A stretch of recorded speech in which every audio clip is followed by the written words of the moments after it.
je me présente, Lina Reyes, je suis juriste de Polmar.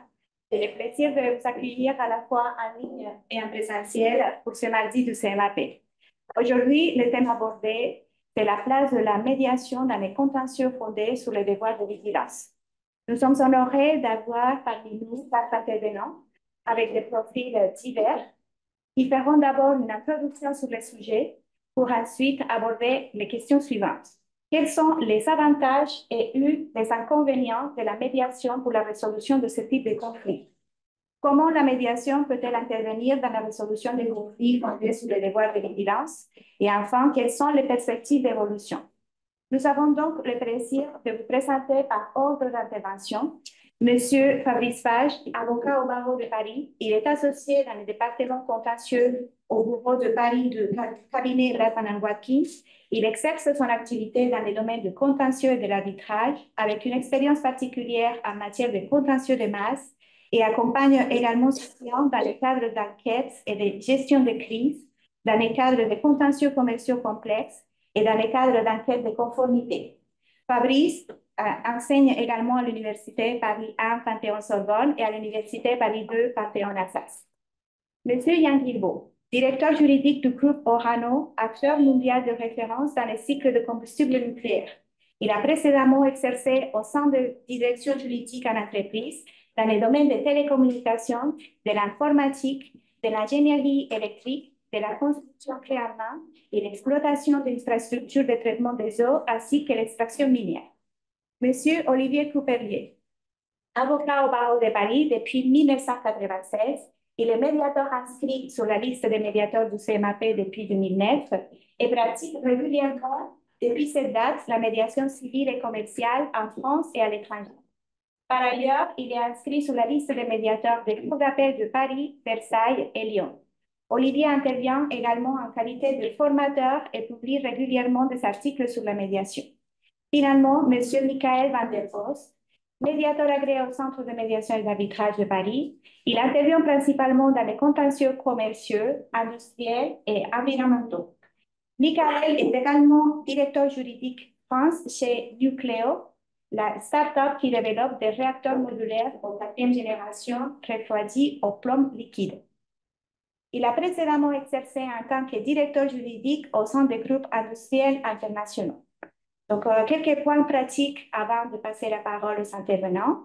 Les interventions auront lieu entre comme là, 8h37 et 10h, suivies de la réponse aux différentes questions qui seront posées en ligne ou en présentiel. Mais au fur et à mesure des interventions, si les intervenants le considèrent, ils vont répondre aussi à certaines questions posées en ligne. Donc, je vous laisse la parole. Merci. Merci beaucoup, Lina. Alors, je crois qu'on inaugure ces tabourets, donc je vais essayer de garder mon équilibre au cours de cette présentation d'un sujet qui met en relation deux termes, la médiation et le devoir de vigilance. Alors, on s'est dit que dans le cadre du CMAP et de cette audience d'aficionados de la médiation, on n'allait pas revenir sur la définition de la médiation. En revanche, que peut-être quelques mots d'introduction sur le thème du devoir de vigilance et le contexte juridique du devoir de vigilance, qui est une notion relativement récente, alors très récente en droit communautaire et relativement récente en droit français, pouvait être utile. Et c'est donc mon rôle ce matin. Le devoir de vigilance, il a un événement déclencheur, parce qu'il y avait un certain nombre de réflexions sur le sujet autour de la responsabilité sociale des entreprises, discussion nourrie. Il n'y a pas que le devoir de vigilance d'ailleurs, mais le déclencheur, ça a probablement été l'événement tragique du Rana Plaza, avec au Bangladesh une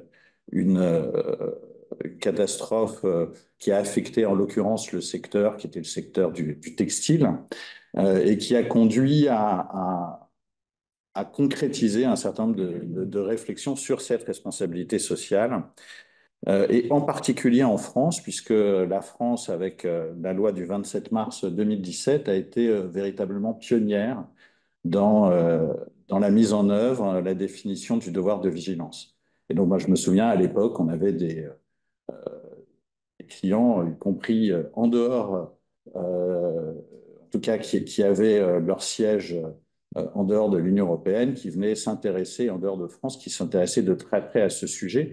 Et il faut le dire, avec quand même pas mal d'inquiétudes du côté des entreprises à l'époque, voire pas mal de freins à la mise en œuvre de ce concept. Pourquoi? Parce que ça a risqué d'entraîner non seulement des obligations, mais aussi beaucoup de contentieux liés à cette notion de devoir et à cette obligation de devoir de vigilance. Néanmoins, le député Potier, qui à ma connaissance est toujours député de Meurthe-et-Moselle, a poussé ce sujet et qui a abouti à la loi du 27 mars 2017 qui est loin de concerner toutes les entreprises, qui concerne, disons, les grandes, voire très grandes entreprises, avec plus de 5000 salariés en France ou 10 000 salariés dans le monde, pour faire simple, qui sont tenus de mettre en place un plan de vigilance. Alors, d'abord, d'identifier un certain nombre de risques et de prévenir les atteintes graves dans 5 domaines que je vais citer, les droits humains, les libertés fondamentales, la santé, la sécurité des personnes et l'environnement. Donc, en général, on parle principalement des 3 blocs, l'aspect travail, l'aspect droits humains et l'aspect environnement. Alors concrètement, en quoi ça consiste? Ça consiste à établir une cartographie des risques pour identifier les risques et les hiérarchiser. La notion de hiérarchisation est importante. Évaluer régulièrement la situation non seulement de l'entreprise, mais de ses filiales et de ses partenaires commerciaux, ayant une relation commerciale établie. On verra que cette notion pourra changer. Et prévoir des actions pour prévenir, guérir et prévenir les atteintes graves susceptibles de survenir. Il y avait également la mise en place d'une ligne d'alerte avec qui existe par ailleurs dans d'autres domaines, et un dispositif de suivi de ces mesures et de la vérification de leur efficacité avec une obligation de publier dans le rapport annuel, le rapport de gestion, les éléments relatifs à ce plan. Alors, maintenant, que se passe-t-il à défaut de mise en place d'un plan ou si le plan n'est pas considéré satisfaisant par les uns ou les autres? On va revenir, vous allez voir qu'on va beaucoup parler de parties prenantes quand on est dans la notion de devoir de vigilance. Alors, il n'y a pas de sanctions pénales ou d'amende civile aujourd'hui liées à l'absence de mise en place d'un plan. Ça avait été censuré, le principe d'une amende civile, par le Conseil constitutionnel à l'époque, dans l'examen préalable à la promulgation de la loi. Pourquoi? Parce que le Conseil avait estimé que la définition des obligations qui pesaient sur les entreprises n'était pas suffisamment précise pour permettre une telle sanction automatique, enfin automatique, en tout cas une amende civile, et donc avait censuré cette partie. Donc il y a en revanche 2 mécanismes qu'il faut bien avoir en tête pour bien comprendre la suite du processus. Toutes ces obligations, celles que j'ai rappelées, la mise en place du plan, sont définies par le Code de commerce. C'est l'article L225-102-4. Et le Code de commerce, lui aussi, toujours le L225-102-4 et L225-102-5, vient aussi définir les sanctions. Et donc, c'est important pour la médiation. Le premier cas, c'est la demande d'injonction, c'est-à-dire qu'une personne, au sens large, ayant intérêt à agir, peut demander à ce que le juge, soit au fond, soit en référé, prononce une mesure d'injonction de mettre en place un plan ou de compléter un plan, de préciser un plan. Donc ça, c'est le volet injonction dont on va parler beaucoup. Et puis le L225-102-5, là, c'est la question de la réparation. C'est-à-dire que d'une certaine façon, le Code de commerce la renvoie assez simplement aux articles du Code civil liés aux articles qui définissent la responsabilité. Donc, en nous disant qu'il faut qu'il y ait une faute, un dommage et un lien de causalité. Simplement, là, le lien de causalité, il ne suffit pas d'avoir un dommage, il faut que l'absence de mise en place du plan ou des mesures nécessaires conduisent ou est conduit à un dommage. C'est un lien de causalité qui est difficile à établir et donc qui est spécifique de ce point de vue-là au devoir de vigilance. Donc c'est le Code de commerce qui renvoie aux articles 1240 et 1241, ex 1382 du Code civil. Et donc, autour de ces deux actions, on va pouvoir s'interroger notamment sur la notion de médiation. D'ailleurs, que dit la loi française sur la médiation? Rien. Il n'y a pas un mot. En tout cas, le terme de médiation n'est pas utilisé. En revanche, on voit bien que tout ce qui a conduit à la mise en place de cette loi tourne autour de la notion de dialogue. Le dialogue, alors lequel? Le dialogue au sein de l'entreprise, donc au sein de l'entreprise, entre aussi le management et les organisations syndicales, et le dialogue avec les parties prenantes, c'est-à-dire tous ceux qui sont affectés d'une façon ou d'une autre par l'activité de l'entreprise, les fournisseurs, les prestataires, les populations locales, tout ce que l'on appelle les parties prenantes, les sous-traitants, etc. Et donc, cette notion de dialogue, elle n'est pas très étonnante parce que l'inspiration du devoir de vigilance, ou en tout cas l'inspiration de ces, vient aussi de ce que certains d'entre vous connaissent peut-être, qui sont les points de contact nationaux, qui sont des organes que l'on peut saisir pour la mise en place ou pour l'application des principes OCDE. Et donc, ces points de contact nationaux, alors en France, le point de contact national est géré par la Direction générale du Trésor, mais regroupe des syndicats et un certain nombre d'organisations, prévoit déjà des modes, des procédures de médiation ou de construction du dialogue, disons, qui ont une certaine effectivité, parce que je crois qu'il y a plus d'une cinquantaine de dossiers qui ont pu être traités dans ce cadre. Donc, la loi n'en parle pas, mais l'inspiration, c'est le dialogue. Alors, qu'en est-il de ce qui va bientôt nous arriver, c'est-à-dire la directive que je vais appeler devoir de vigilance, hein, plusieurs petits acronymes, mais qui, elle, a été adoptée donc, dans la douleur le 12 juin dernier, après de multiples épisodes. Il y a même eu une série, non pas une série, c'est pas une série Netflix, mais enfin un reportage trépidant sur l'adoption de cette directive. Jusqu'au bout, il y a un certain suspense. Parce que c'est vrai que finalement, alors elle est largement d'inspiration française, là on peut le dire. On va retrouver quand même de nombreux points, dans ce qui va me permettre d'aller vite, de nombreux points communs au devoir de vigilance tel qu'on le connaît.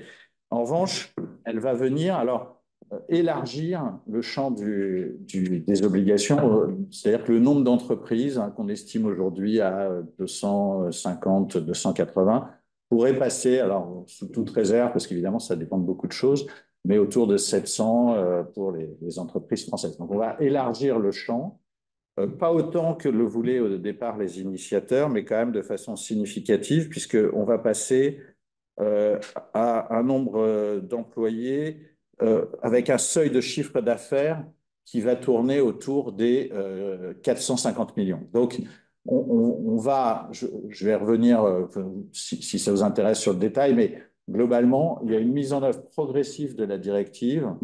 Elle doit être transposée au 1er juillet, enfin en juillet 2026. Et puis ensuite, en fonction de la taille, en fonction des seuils, une mise en place 2027, juillet 2027, juillet 2028, pour prendre son plein effet en juillet 2029. Alors, cette directive, qu'est-ce qu'elle change? Elle change quand même pas mal de choses. Déjà, un point qui est important pour la directive, pour les entreprises, pas tellement pour la médiation, donc je vais être très rapide, c'est qu'elle ne concernera pas que des sociétés présentes, en tout cas dont le siège est au sein de l'Union européenne. Elle va aussi concerner des sociétés dont le siège est en dehors de l'Union européenne, mais qui ont une activité dont les seuils correspondent aux 450 millions que j'évoquais tout à l'heure au sein de l'Union européenne. Donc, il y a une sorte d'application extraterritoriale de la directive qui est intéressante. Pour ce qui est de la autre élément, la directive va venir mettre en place, on avait échappé aux sanctions, aux amendes civiles, enfin, ou en tout cas les entreprises. Cette fois-ci, la directive vient mettre en place une autorité administrative qui devra être en charge de sanctionner, qui pourra être saisie pour sanctionner un certain nombre de manquements aux obligations liées au devoir de vigilance. Donc, alors en France, il est probable que ce soit une autorité déjà existante, hein. On parle de l'AFA, par exemple, qui pourrait récupérer aussi ce rôle, ou d'autres, hein. Je n'ai pas j'ai pas d'informations confidentielles sur le sujet, mais il est probable que ce soit déjà une autorité déjà existante, en tout cas peut-être même souhaitable. Mais en tout cas, une action, une autorité administrative, on verra que ça peut avoir un impact, hein, sur la médiation, justement. Et puis, un régime de responsabilité civile des entreprises, là aussi, qui n'est pas très, très éloigné de ce que l'on connaît, mais qui est plus précis sur certains points, peut-être plus spécifique encore au devoir de vigilance, avec un régime de preuve, d'ailleurs, pour les juristes et avocats, intéressant. C'est-à-dire, finalement, presque une obligation pour l'entreprise de fournir à la demande du juge des documents. Alors, on connaît ça en droit français, hein, mais là, on voit bien que le texte insiste dessus. Pourquoi? Parce que considérer qu'il y a un certain nombre d'informations pertinentes qui peuvent relever, qui sont détenues par l'entreprise et par l'entreprise elle seule. Donc, un régime assez spécifique autour de cette responsabilité. Alors, la médiation, là-dedans, eh ben, toujours pas un mot sur la médiation. On va se dire, mais j'entre. Alors, il n'y a pas de référence directe, mais quand même, on a là aussi toujours cette notion de dialogue, et en particulier l'article 13 de la directive qui est intitulé Échange constructif avec les parties prenantes. Donc, échange constructif, qui prévoit que les États membres veillent à ce que les entreprises prennent des mesures appropriées pour mettre en place des échanges efficaces avec les parties prenantes, conformément au présent article. Donc là aussi, on voit bien que la notion de médiation est là, sans être expressément visée, elle est là dans la justification ou dans la mécanique du devoir de vigilance. Alors la jurisprudence, peut-être quand même quelques mots sur la jurisprudence, parce que ça a un impact évidemment sur ensuite cette capacité ou cet intérêt à entrer en médiation. On a une trentaine de mises en demeure. Il y a un site qui s'appelle Radar qui tient l'actualité des mises en demeure, qui est bien fait. Donc, on est sur une trentaine de mises en demeure et 13 actions en justice. Alors, pourquoi mise en demeure? Oui, je vais quand même un peu plus précis là-dessus parce que le Code de commerce prévoit que, vous savez, je vous ai dit qu'il y avait deux aspects, l'injonction, la réparation. Dans le cadre de l'injonction, il y a une mise en demeure obligatoire et préalable à la saisine d'un juge. Donc le législateur a prévu cette mise en demeure. Et c'est un point important parce qu'on va beaucoup en parler ce matin. C'est-à-dire que les parties prenantes doivent mettre en demeure l'entreprise de se conformer à la législation en précisant quels points ne sont pas conformes à la législation. Et il faut attendre ensuite 3 mois avant que l'entreprise puisse être assignée par ces mêmes, ou à peu près ces mêmes parties prenantes. Donc concrètement, on va dire que ça va être des ONG qui vont, ou des syndicats qui vont écrire à l'entreprise, la mettre en demeure de se conformer à un plan, et au bout de 3 mois, si elles estiment que l'entreprise ne s'est pas conformée à leur mise en demeure, elles peuvent saisir le juge. Elles peuvent saisir le juge, et donc ça, c'est important parce que elles peuvent saisir d'abord quel juge. euh, il y a une compétence aujourd'hui, il y a une compétence exclusive, c'est-à-dire depuis 2021 de mémoire, du tribunal judiciaire de Paris et donc de la Cour d'appel de Paris. Et ces deux instances, donc, qui peuvent être, lorsqu'elles sont saisies sur le fondement des articles que j'ai indiqués du Code de commerce, vous pouvez saisir que le tribunal judiciaire de Paris et donc en appel que la Cour d'appel de Paris. Et donc, ces deux juridictions ont créé très, très récemment pour le tribunal judiciaire et récemment pour la Cour d'appel des chambres spécialisées.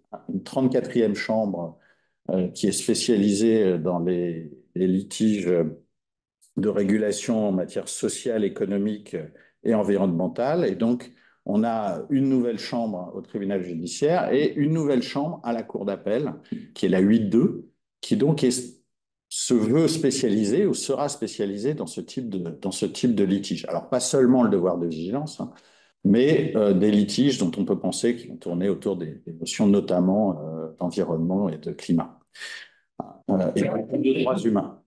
Et donc, évidemment, c'est important parce qu'on a un dialogue des juges qui se met en place. Alors, pour faire court, quels sont les domaines les premiers enseignements hein, des décisions? On a assez peu de décisions, on en a une sur le fond, on en a quelques-unes sur les aspects procéduraux. Enfin, quelques-unes, oui, l'essentiel des décisions sont sur des aspects procéduraux. Euh, D'abord, les domaines qui sont concernés, ça c'est important aussi quand on va va rentrer dans les médiations, ce sont des domaines très internationaux, c'est-à-dire et souvent, droits de l'homme ou environnement. On a une action, je dis une action au fond, qui elle concerne un sujet franco-français, pas exclusivement, enfin disons essentiellement français, et qui est une action contre la Poste qui a donné lieu à la première décision sur le fond de décembre 2023, sur laquelle je dirai un mot. Le reste sont des actions de recevabilité, pour faire court, et qui concernent plutôt des projets d'entreprises françaises à l'étranger. Donc on a par exemple une affaire Yves Rocher, enfin il y en a beaucoup, hein, je ne veux pas rentrer dans, enfin quelques-unes, j'ai dit 13 actions, Yves Rocher qui concerne un sujet essentiellement en Turquie. On a BNP Paribas qui concerne sujet lié à la forêt amazonienne. On a des affaires Total qui concernent des projets, dont projet en Ouganda. Euh, donc ça, c'est la typologie des litiges que l'on connaît pour l'instant. Le balancement et donc les enseignements principaux en première instance, c'est important là aussi dans l'intérêt de la médiation, c'est euh, les juges considèrent en première instance, ont considéré que ils ont vraiment poussé, invité à aller à la médiation. Pourquoi? Parce que probablement, il pouvait y avoir le sentiment qu'on leur envoyait un sujet, on leur demandait de régler un problème qui ne relevait pas exactement ou pas forcément de leurs compétences. Et donc, une vraie volonté de conduire les parties à la médiation. Et à l'inverse, une très grande exigence de respect du formalisme, et notamment de la mise en demeure, qui elle-même devait, enfin, avec une action en justice qui devait être le strict reflet de la mise en demeure pour être recevable. Et donc, finalement, beaucoup de décisions d'irrecevabilité qui ont causé un peu d'émoi du côté des ONG et de satisfaction du côté des entreprises. Alors, je caricature peut-être un peu, mais pas beaucoup. En appel, donc on a des décisions de juin 2014 de la Cour d'appel dans 3 dossiers, 2024, pardon, je peux décaler, dans 3 dossiers. Un qui concernait l'ex-société Suez, qui confirme une irrecevabilité, mais qui est liée aux qualités des parties et surtout à la mise en cause de la mauvaise société. Et deux qui en revanche reviennent sur l'irrecevabilité et rendent, disons, interprètent de façon un peu plus souple l'articulation entre la mise en demeure préalable et la possibilité d'introduire 3 mois plus tard une action en justice. En d'autres termes, la Cour d'appel, elle a une approche qui pousse moins, formellement en tout cas, moins à la médiation que les premiers juges et qui a une conception un peu plus formelle de la mise en demeure ou un peu plus stricte, je ne sais pas, en tout cas qui renvoie à la conception de la mise en demeure telle qu'on la connaît dans le Code civil. Et donc, on a, alors je vais vous trouver quand même une ou deux citations. Euh, Si je prends, pour vous montrer le contraste, hein, dans les premières décisions donc des juges de première instance, on nous disait que le tribunal rappelle que l'exigence d'une mise en demeure préalable poursuit un objectif de sécurité juridique et de développement des alternatives amiables de solution des litiges. Ça, c'est la première instance. Ensuite, si on cite, pour citer la Cour d'appel, elle, en revanche, elle a une conception un peu plus stricte.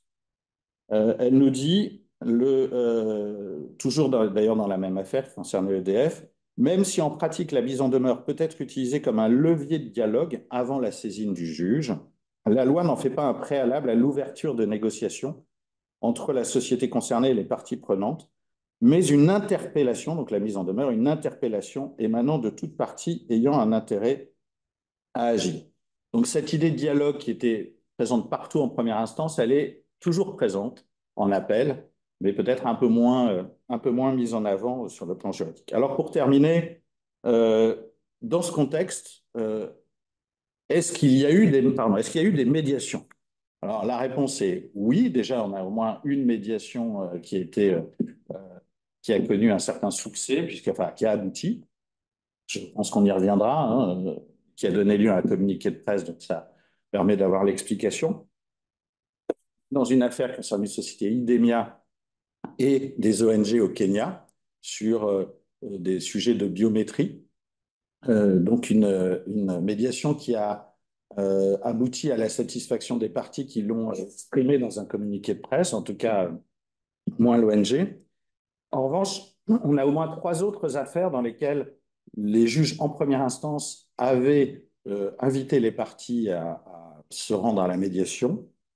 Et dans les 3 cas, c'est le cas de Total Ouganda en juin 2022, Casino et Yves Rocher.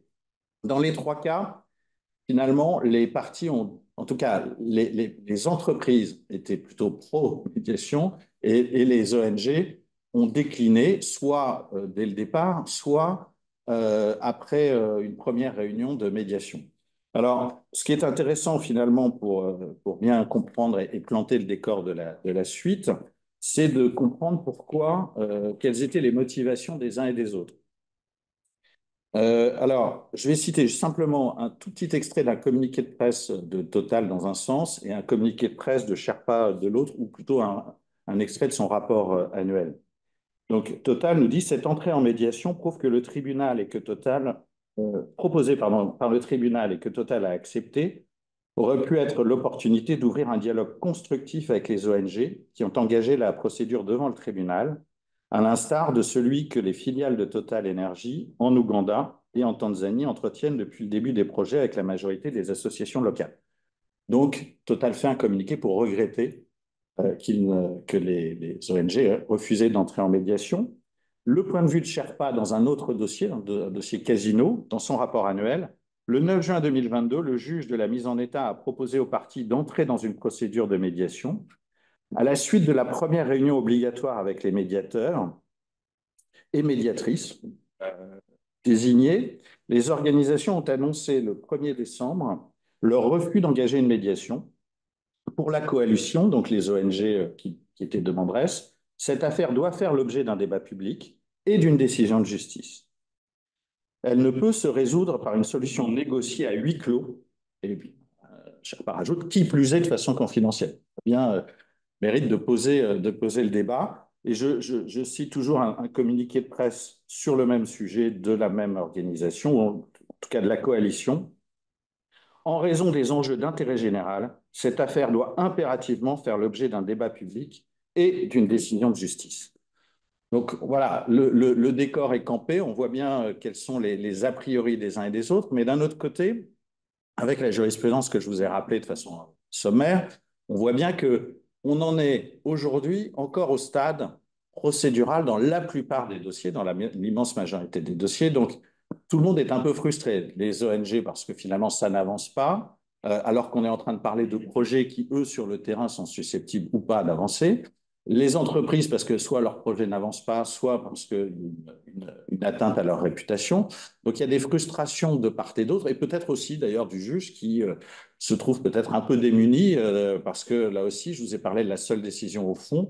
Dans cette décision, le juge, évidemment, accepte d'examiner le plan, mais renvoie ensuite, considère qu'il y a des améliorations à apporter, mais ne se prononce pas sur les améliorations en question. Il considère que c'est à l'entreprise de le faire. Donc, on a des frustrations réciproques. Et donc, dans ce contexte, il est temps de s'interroger sur les avantages et les inconvénients de la médiation, dans un premier temps, et puis avec Yann, et puis ensuite on aura un dialogue sur les différentes façons dont la médiation peut intervenir, parce qu'on voit bien qu'on a un champ assez vaste, et donc on se demandera quand, quel moment, avec qui, et surtout comment. Voilà. Et donc je laisse Yann maintenant nous expliquer de son point de vue, du point de vue d'un directeur juridique d'une grande entreprise, quels sont les avantages et les inconvénients de la médiation. Merci pour cette introduction très, très claire et complète sur le devoir de vigilance. Je vais effectivement m'exprimer en tant non pas représentant de l'entreprise pour laquelle je travaille, mais en tant que directeur juridique ayant exercé dans différents grands groupes sur les avantages qu'on peut voir à terme et avantages inconvénients qu'on peut voir sur le long terme sur la médiation. Comme ça vient d'être dit, la loi sur le devoir de vigilance est une loi récente qui n'est pas encore stabilisée. On n'a pas encore beaucoup de jurisprudence. On a eu un florilège de mises en demeure qui sont intervenues juste après le devoir de vigilance. Il y a eu un petit jeu de chat et de souris entre les entreprises et les parties prenantes qui faisaient des mises en demeure, puisqu'il y a une publication obligatoire annuelle des plans de vigilance. Et le temps que les plans de vigilance soient publiés, analysés et que ça fasse l'objet d'une mise en demeure, il y avait généralement la sortie d'un nouveau plan de vigilance qui était modifié et qui permettait de dire que finalement les sujets évoqués avaient été réglés. C'était d'ailleurs quelque chose que le juge a repris dans ses premières jurisprudences, effectivement, en disant que la mise en cause ne pouvait porter que sur le plan de vigilance objet de la mise en demeure et que ça posait un problème que j'appelle d'horodatage. Problème qui finalement a été résolu et qui permet aujourd'hui d'aller sur des actions sans se heurter à ce système de modification annuelle des plans de vigilance. Pour moi, s'interroger sur les mérites et les avantages et les inconvénients de la médiation en matière de vigilance, ça revient quand même à s'intéresser au but profond des parties en cause.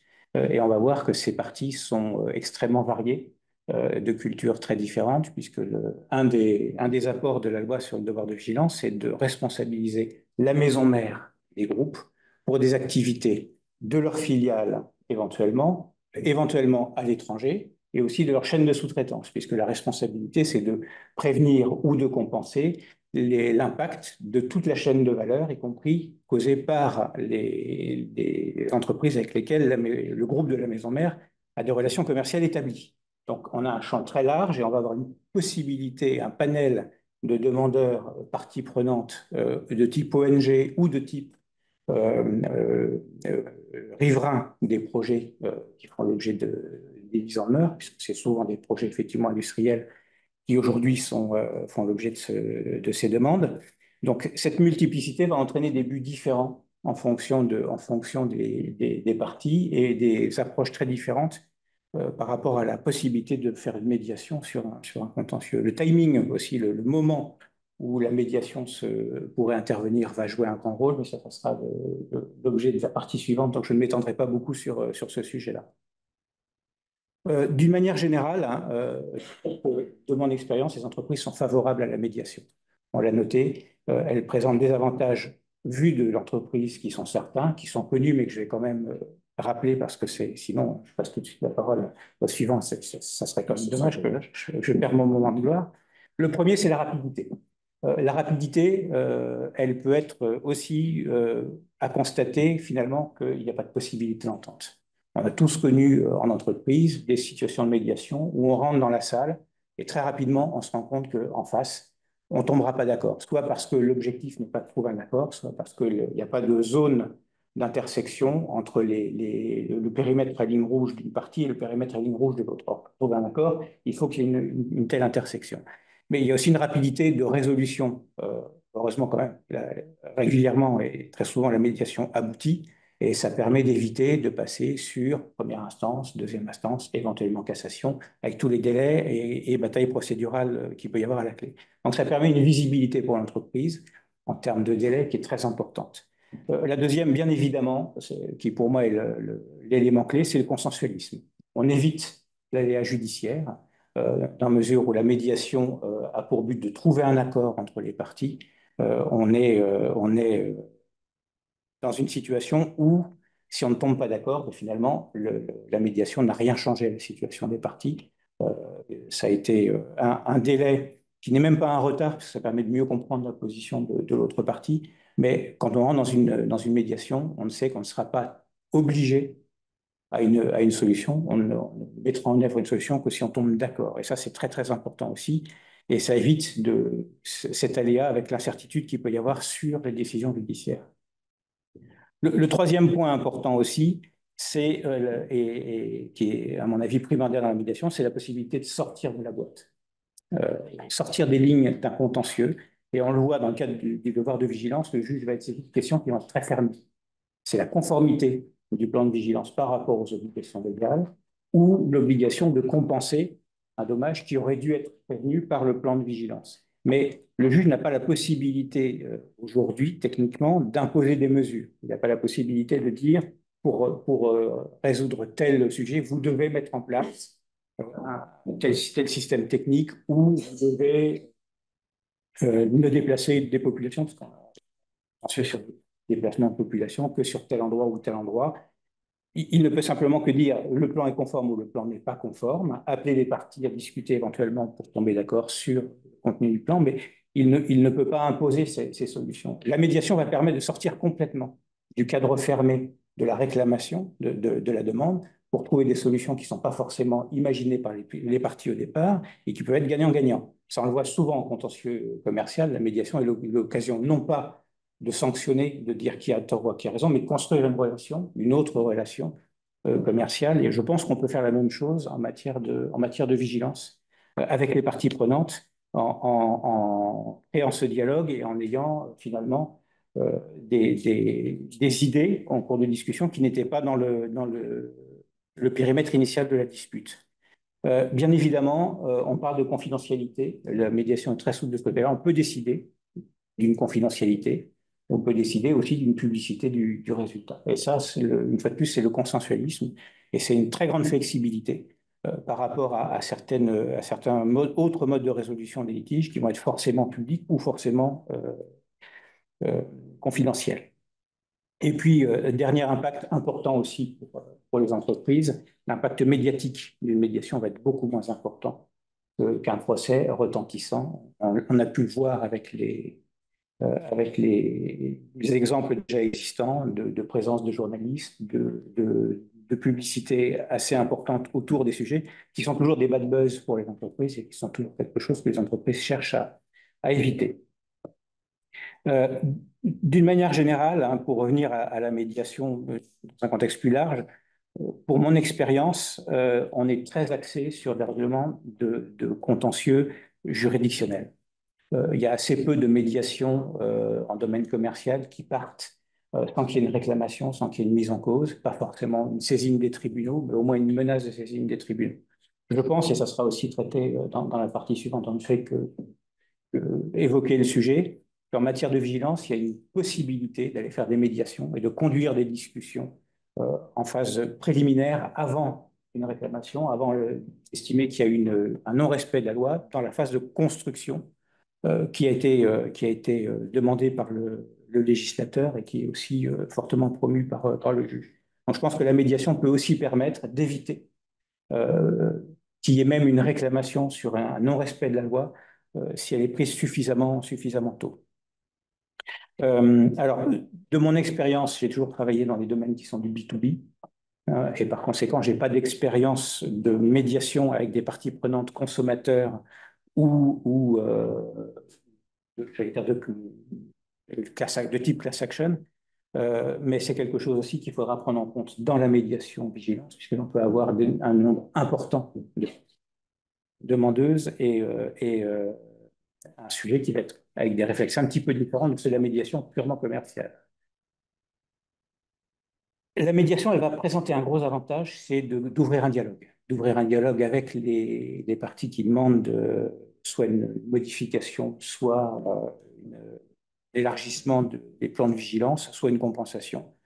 Dans le domaine du nucléaire dans lequel je travaille, on a une grande pratique de la concertation-consultation, puisque c'est obligatoire légalement, avec ce qu'on appelle des commissions locales d'information, on se doit de réunir les parties prenantes riveraines et les ONG représentatives pour s'expliquer sur le projet, répondre aux questions.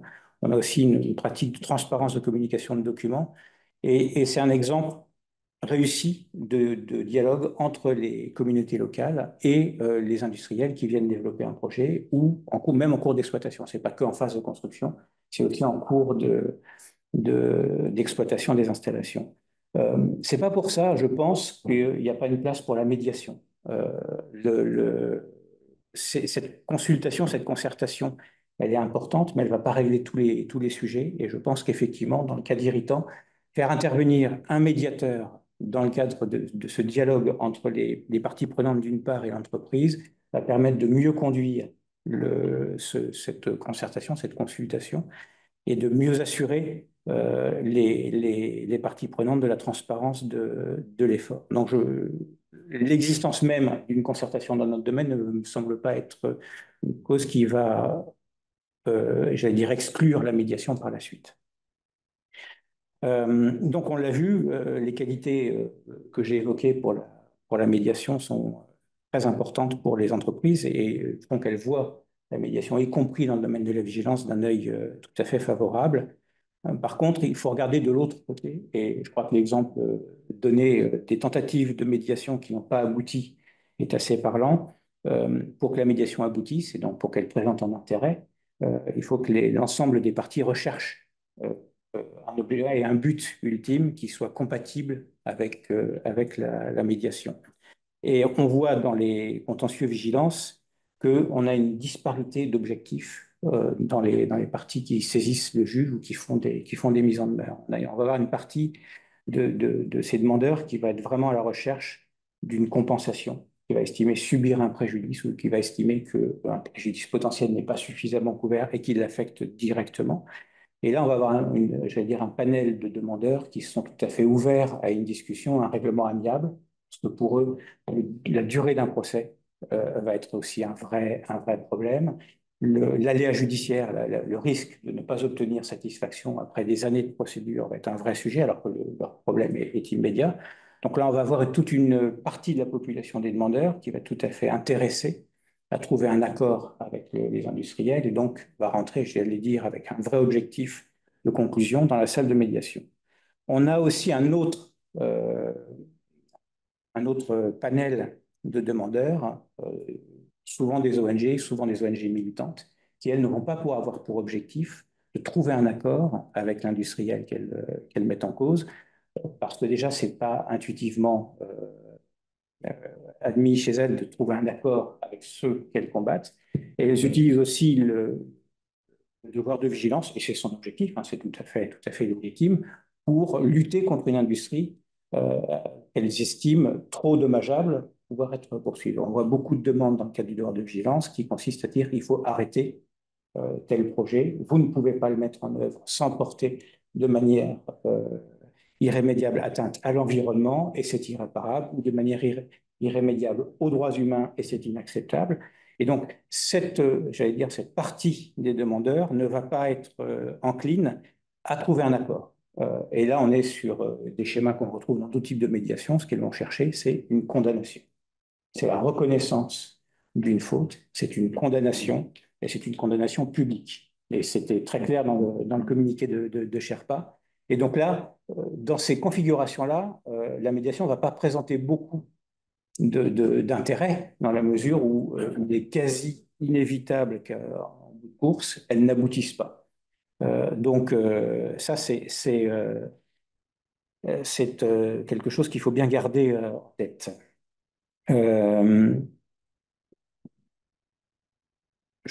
Voilà, j'ai perdu ma ligne.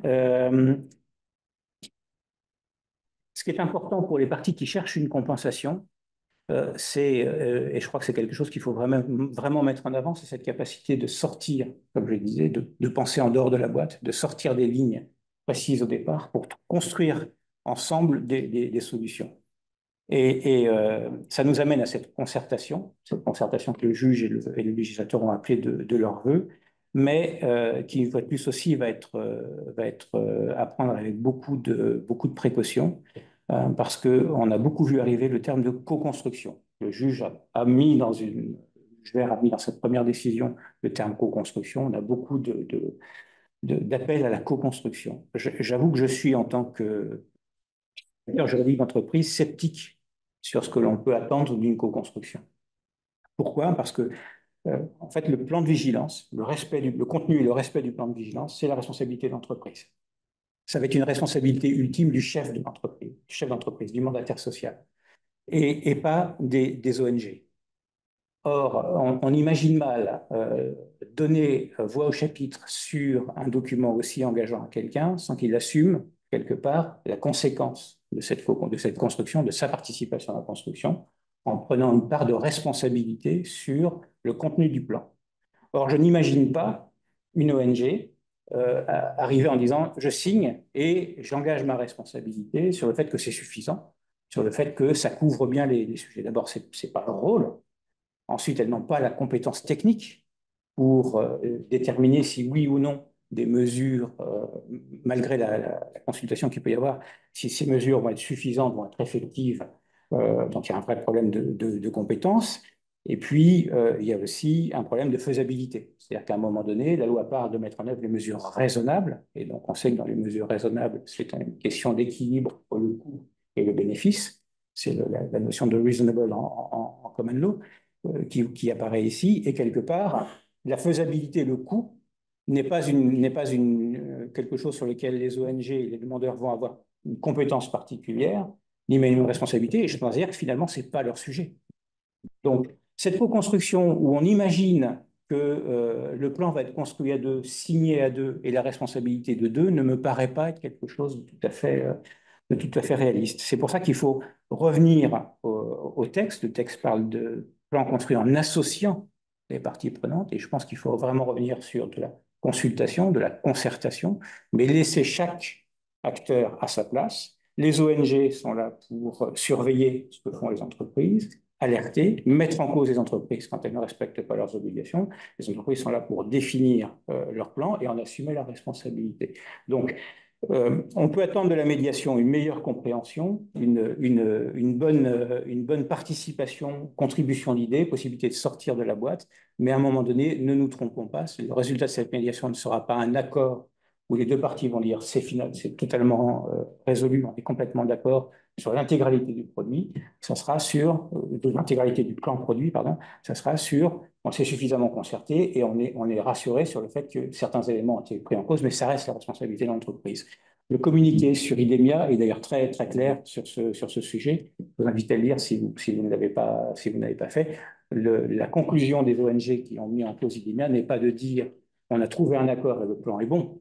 Ils ont dit ça a été l'occasion pour nous d'amener l'entreprise à évoluer, à faire quelque chose de plus compatible. Je ne sais plus comment ils l'ont rédigé, mais donc, ce qu'on comprend du communiqué de presse, c'est que finalement, ils ont apprécié les efforts faits par l'entreprise pour progresser, ce qui fait qu'ils ont arrêté la mise en cause de la responsabilité de l'entreprise, mais en aucun cas, et à un moment, ils n'ont endossé le plan qui a été produit. Oui, c'est ça. Ils disent bien effectivement qu'ils sont contents, satisfaits que l'entreprise ait pris en compte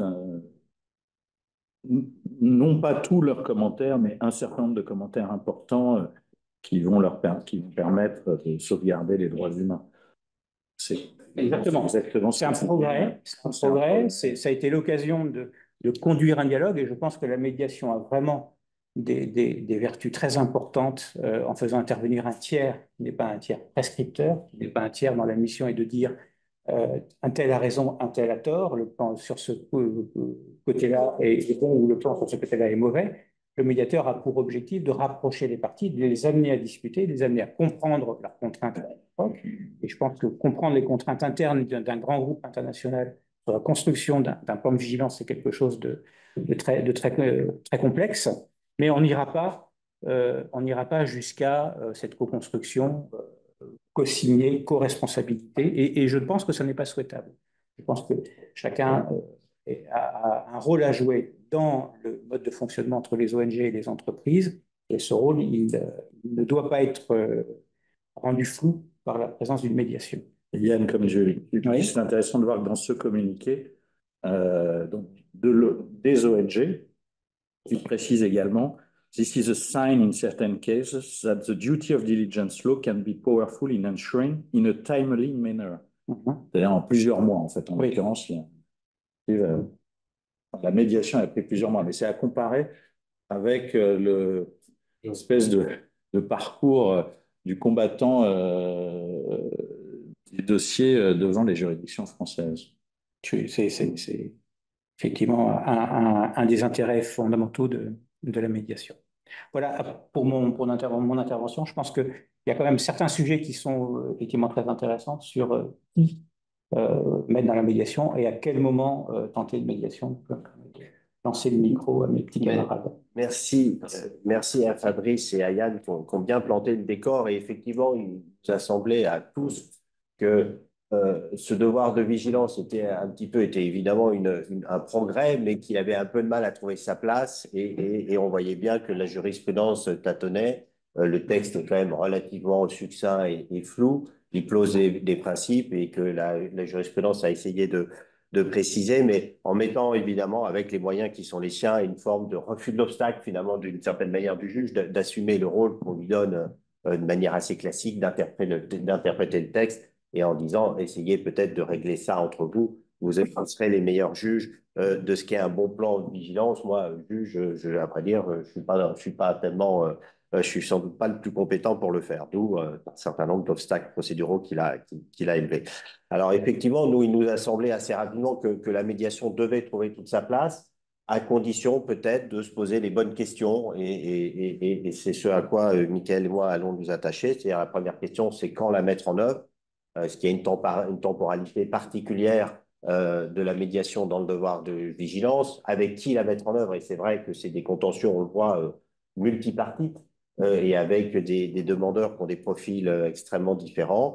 Et puis, est-ce que ça suppose un aménagement de certaines règles, dont la confidentialité, puisqu'on voit qu'au contraire de la médiation, ce que cherchent les gens, ce n'est pas la confidentialité, en tout cas certaines parties prenantes, c'est tout le contraire, c'est au contraire la publicité des débats et comment ça peut se concilier avec la médiation. Et Olivier, je t'interromps une seconde, mais dans le avec qui on pourra intégrer l'une des questions qui est quid des réticences à la médiation de la part des collectivités territoriales. Oui. On donne un peu d'avance. Absolument. Alors, comme la question s'est articulée autour d'un débat judiciaire, comme souvent, on a pris comme point de départ le procès et la question de savoir si la médiation peut intervenir avant le procès, pendant le procès et même éventuellement après le jugement. On voit bien qu'avant le procès, alors pour nous, la réponse est plutôt oui. Et d'abord, c'est le cas généralement dans les contentieux classiques dont on a les uns et les autres à connaître. De plus en plus, à la fois la législation comme les juges ont tendance à favoriser la médiation avant tout procès. Il existe un certain nombre de textes en la matière, en droit français récent. Je pense à l'article 750 indice 1 du Code de procédure civile. Je pense aussi à toute la jurisprudence qui s'est développée dans les rapports contractuels sur l'effectivité des clauses de médiation et les fins de non-recevoir qui pouvaient en décoller. Je ne reviens pas sur le sujet. Là, dans le particularisme du devoir de vigilance, on voit bien aussi que c'est un souci du législateur, puisqu'il a dit, dès l'élaboration du plan, il nous dit, le plan a vocation à être élaboré en association avec les parties prenantes de la société. Alors, à vocation, ce n'est pas une obligation, il pose le principe, mais à être élaboré en association. Alors, qu'est-ce que ça veut dire, élaboré en association? Effectivement, il y a peut-être des juges qui sont allés un peu loin dans la co-construction, et je comprends tout à fait les réticences que peut avoir un directeur juridique, où la responsabilité finale du plan appartient à l'entreprise, et il est évident que c'est à lui qu'il appartient à la fin des fins d'avoir le dernier mot sur ce que sera son plan de vigilance, puisque ce sera bien son plan à lui. Donc, on ne sera peut-être pas dans la construction, mais on est en tout cas dans le dialogue, dans l'élaboration en commun, dans la discussion. Et là, il nous a semblé qu'effectivement, à ce stade de l'élaboration, l'intervention d'un tiers médiateur avait tout son sens, puisqu'il peut y avoir on a quand même des gens qui viennent d'horizons très différents, avec parfois des postures idéologiques même, il faut pas le nier. Et la présence du médiateur peut permettre justement peut-être de sortir un petit peu de ces postures, de cadrer un peu plus le débat, de le rendre un peu plus serein et de poser les vrais enjeux qui sont quand même des enjeux essentiels, qui sont des enjeux qui sont communs, j'ai envie de dire, à tout le monde, à l'humanité, qui sont les droits de l'homme, la sécurité, la santé, et l'environnement. Donc, c'est des thèmes qui, de notre point de vue, se prêtent assez quand même largement à la discussion et doivent pouvoir appeler un consensus malgré les points de départ différents des uns et des autres. Et il nous semble que le médiateur peut y aider pour toutes les parties d'ailleurs, hein, à la fois pour l'entreprise, comprendre les inquiétudes légitimes des parties prenantes. On peut avoir des inquiétudes face au nucléaire, on peut avoir des inquiétudes face à l'industrie pétrolière, et c'est tout à fait légitime qu'on se pose des questions et qu'on interroge ces entreprises sur la vigilance qu'elles attachent à leurs activités et s'assurer qu'elles ont bien pris toutes les précautions, puisque effectivement, les dommages peuvent être irrémédiables. C'est particulièrement vrai en matière nucléaire. Donc, les inquiétudes, et je crois que les entreprises n'ont pas attendu 2017 pour évidemment en avoir conscience, mais le plan de vigilance et l'élaboration du plan de vigilance ouvre un nouvel espace de dialogue qui, encore une fois, mérite d'être exploité et peut-être dans lequel la médiation peut trouver toute sa place. Et puis aussi, je pense que ce dialogue peut être aussi l'occasion pour les parties prenantes, les associations, de réaliser quelles sont les contraintes des entreprises qui, encore une fois, sont susceptibles d'engager leurs responsabilités dans l'élaboration de ce plan. Et donc, il y a des choses qu'elles peuvent sans doute faire, puisqu'elles sont tenues d'élaborer le plan, mais aussi elles sont tenues de le mettre en œuvre. Bon, et élaborer un plan irréaliste et qui, dans la mise en œuvre, ne serait pas praticable dans les faits, effectivement, n'aurait pas beaucoup de sens. Donc, je crois que c'est aussi dans ce dialogue que chacun fasse un petit peu un pas vers l'autre, de façon à comprendre évidemment les objectifs des uns, mais aussi les contraintes des autres. Et je crois encore une fois que la médiation peut tout à fait aider par l'intervention précisément d'un médiateur. Ensuite, après l'élaboration du plan, il y a la phase de la publication et de son éventuelle contestation dans le cadre de mise en demeure. Alors effectivement, ça a donné lieu à un certain nombre de débats judiciaires.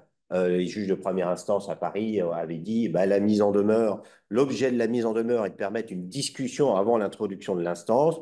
La Cour d'appel est revenue à une vision un peu plus orthodoxe de la mise en demeure, sans doute juridiquement plus vrai, effectivement, qui est de dire la mise en demeure, c'est en réalité, si on regarde l'article 1344, hein, qui est celui qui a repris un peu la Cour d'appel, c'est un acte qui porte une interpellation suffisante d'exécuter une obligation. Je considère que votre plan n'est pas conforme, donc je vous demande de le rendre conforme. Une obligation de remédier, ce n'est pas une obligation à rentrer en discussion. Donc la Cour d'appel, de ce point de vue-là, dans ses arrêts de juin 2024, revient un peu dans l'orthodoxie juridique, mais pour autant, me semble-t-il, son objet n'est pas de couper court à tout dialogue. Et j'ai tendance à penser aussi que dans ce délai de 3 mois incompressible, hein, puisque entre la mise en demeure et une éventuelle action judiciaire, il y a des 3 mois qui courent, mais qui peut être évidemment prolongé, hein, c'est un minimum, c'est pas un maximum, peut s'ouvrir là aussi un dialogue entre les parties, avec l'aide d'un médiateur, toujours, de façon à essayer d'améliorer ce plan et, si possible, d'éviter le contentieux judiciaire. Alors, le contentieux judiciaire, effectivement, on y vient assez rapidement. Si contentieux il y a, là aussi, me semble-t-il, la médiation peut trouver toute sa place. Les juges, assez régulièrement, c'est la politique à Paris, donnent des injonctions de rencontrer un médiateur pour une réunion d'information. Ils désignent régulièrement des médiateurs. Et là, effectivement, ils l'ont fait avec succès dans une des procédures et ils ont fait plusieurs propositions en ce sens dans d'autres procédures. Je ne vais pas revenir sur les avantages de la médiation, mais c'est vrai que quand on regarde aujourd'hui, si on fait un petit peu le bilan judiciaire du devoir de vigilance, il est quand même d'une certaine manière décevant parce qu'on se rend compte que dans l'action Total Climat, il y a 2 actions totales, hein, il y a Total Climat et Total Ouganda. Dans l'action sur le climat, on est en train de parler d'une mise en demeure qui remonte à juin 2019, d'une assignation en justice qui est de janvier 2020. Et en juin 2024, on a des décisions qui sont essentiellement procédurales, c'est-à-dire qu'au bout de 4 ans, même 5 ans après la mise en demeure, on n'a toujours pas abordé le fond du sujet. Alors qu'on nous parle d'urgence climatique, vous voyez, alors c'est des arrêts qui sont très passionnants et on les voit dans les revues de procédure civile. Ça a beaucoup fait avancer les débats sur ce qu'était une fin de non-recevoir, sur la compétence du juge de la mise en état, sur tout un tas de questions procédurales sans doute fascinantes. Ce n'est pas tellement l'objet de la loi de 2017 que de faire avancer les débats me semble-t-il, sur des questions procédurales. Or, on en est toujours là, hein, dans cette affaire-là. Et donc, en juin 2024, on n'a toujours pas abordé la question au fond qui sera abordée en 2025-2026. Donc, on voit bien quand même, il y a une forme d'échec judiciaire. Alors, on comprend qu'après, on peut accuser Total d'avoir érigé tout un tas de barrières procédurale à l'action intentée contre lui. On peut reprocher au juge d'être rentré dedans, mais je pense que le juge, c'était aussi une manière de dire, écoutez, si vous pouvez gérer ça entre vous, faites-le. Et puis on peut penser que ces aspects maintenant procéduraux vont être un petit peu taris par la jurisprudence, mais enfin malgré tout, on sent bien que le juge judiciaire est dans une position un petit peu inconfortable et que là, encore une fois, la médiation doit pouvoir prendre toute sa place avec les qualités qu'on lui connaît, qui sont la rapidité et la capacité aussi à sortir un petit peu de la boîte et trouver des solutions originales qui satisfassent les parties. J'ai envie de dire aussi, troisième étape, c'est-à-dire après le procès. On a tendance à penser qu'une fois que le juge a rendu sa décision, euh, tout a été dit et par conséquent, la médiation n'a plus sa place. La pratique montre que c'est pas vrai. On fait aussi des médiations en appel après un jugement de première instance qui prouve bien que la décision du juge de première instance n'a pas nécessairement réglé l'intégralité des sujets.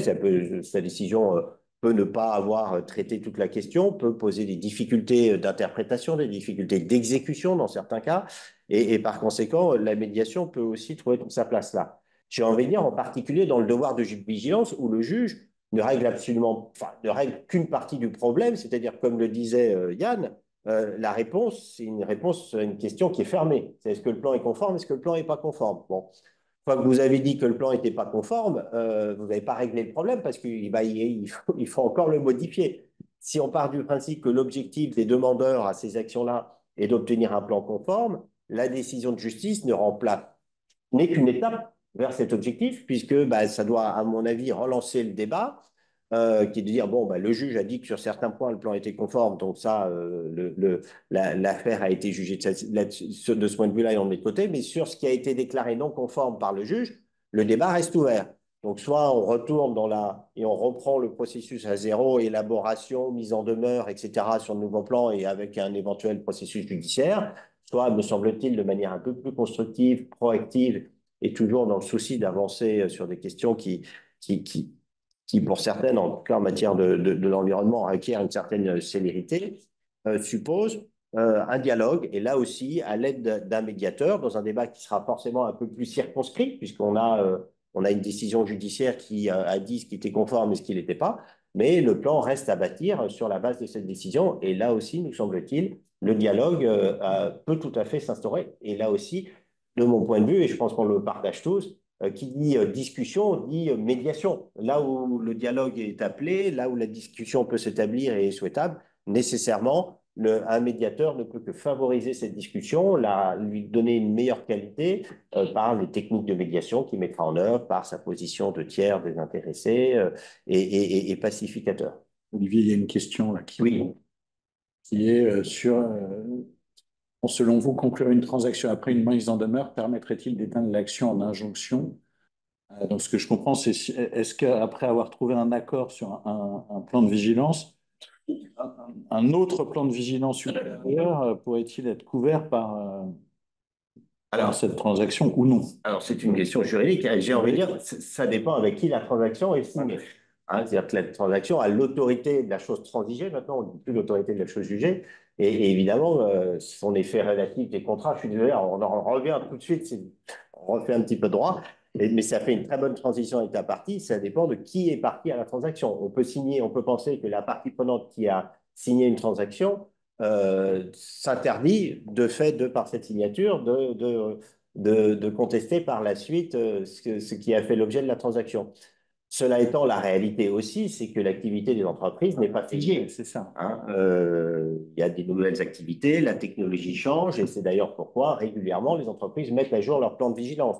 Donc on peut penser que oui, à l'instant T, on a signé la transaction, on considérait que le plan était conforme à l'activité de l'entreprise telle qu'elle était à ce moment-là, mais que les choses ont évolué et elles ne sont pas figées dans le temps, et par conséquent, ça peut justifier une action postérieure sur des éléments qui sont apparus postérieurement à la transaction. Ça ne me paraît pas impossible de l'imaginer. Mais c'est une bonne transition avec la deuxième question qu'on s'est posée. Donc, après avoir vu quand le faire, donc à notre avis, à tout un tas de stades de l'élaboration, et y compris après la décision du juge. Donc, ça laisse quand même beaucoup d'opportunités.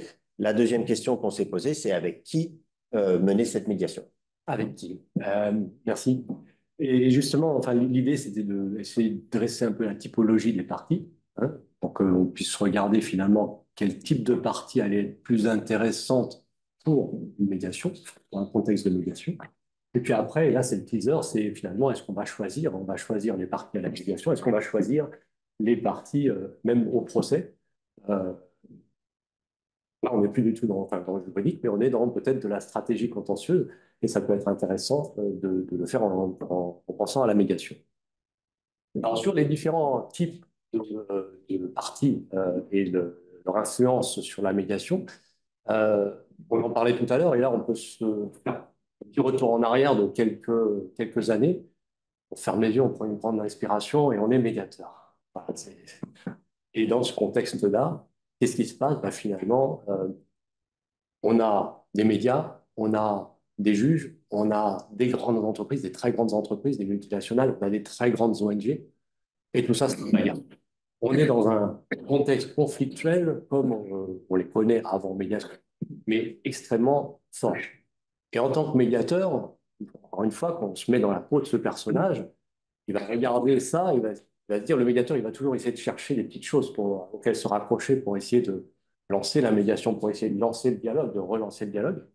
Et qu'est-ce qu'il voit? Ben, il voit un litige. Non, il voit un conflit, en fait, un conflit historique. C'est-à-dire que le litige qui est devant les tribunaux, c'est que l'expression d'un conflit qui est historique, qui est ancien, avec des parties qui sont dans une certaine violence, violence de communication, communication publique. Quand vous avez des parties qui disent, mais l'autre est un truand, ils le disent, ils le publient dans la presse, c'est extrêmement dur de revenir sur ces situations-là en tant que médiateur.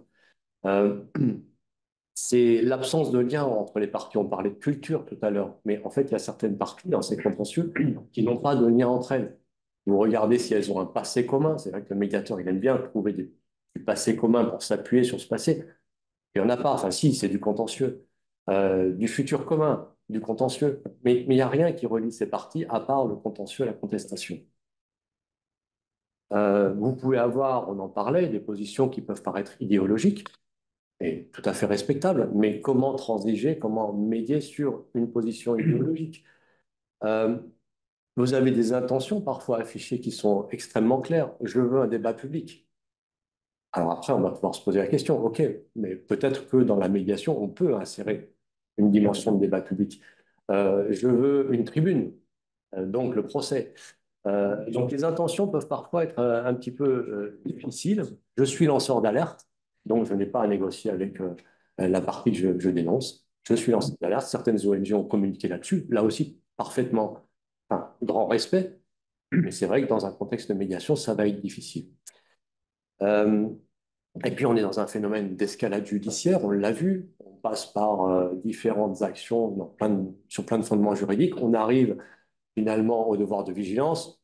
En réalité, on dit il y a eu des décisions, ça a pris du temps. En réalité, pour l'instant, c'est quand même un droit extrêmement jeune et on a déjà quand même pas mal de décisions, on a pas mal d'affaires. Mais on a vu dans ce débat-là des partis qui disaient ben, le devoir de vigilance finalement ne m'apporte pas ce qu'il devrait m'apporter, ben, je pars au pénal. Et les entreprises sont parties au pénal, les ONG sont parties au pénal. L'escalade judiciaire par excellence. Et puis parfois des très nombreuses parties aussi. Et là, dans un contexte de médiation, plus on est de fous, plus c'est difficile.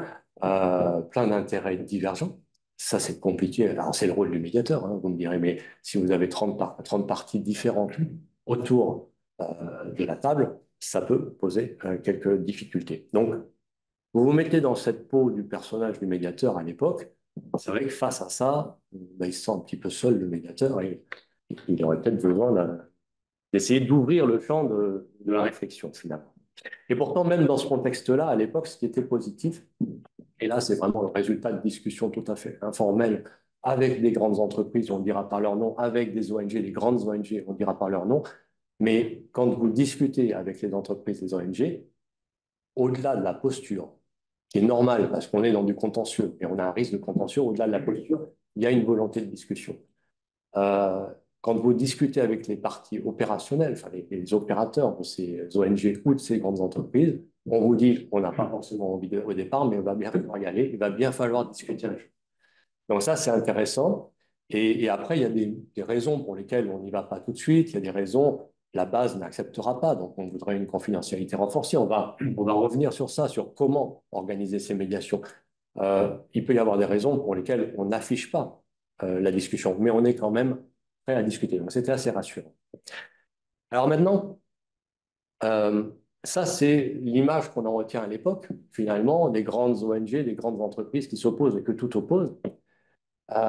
Et finalement, quand on regarde le devoir de vigilance qui évolue, c'est aussi d'autres acteurs qui entrent en jeu. Et on est au début du devoir de vigilance. Hein. Enfin, il y a quelques jours, j'en ai parlé avec Dominique Potier, justement, qui était à l'origine de ça. Lui, il a planté la graine. Il veut que le devoir de vigilance se développe. On est au début, sur l'exécution judiciaire du début de ce phénomène. Et finalement, on voit des nouvelles parties qui arrivent, qui peuvent avoir des intérêts convergents avec ceux de l'entreprise. Alors, pas tous, il y a forcément des divergences, c'est pour ça qu'on va au contentieux ou en médiation. Mais il peut y avoir des intérêts convergents, je pense, d'entreprise. Il y a une des questions qui fait référence aux collectivités territoriales. Elle serait, selon la question, un peu frileuse, finalement, pour aller en médiation.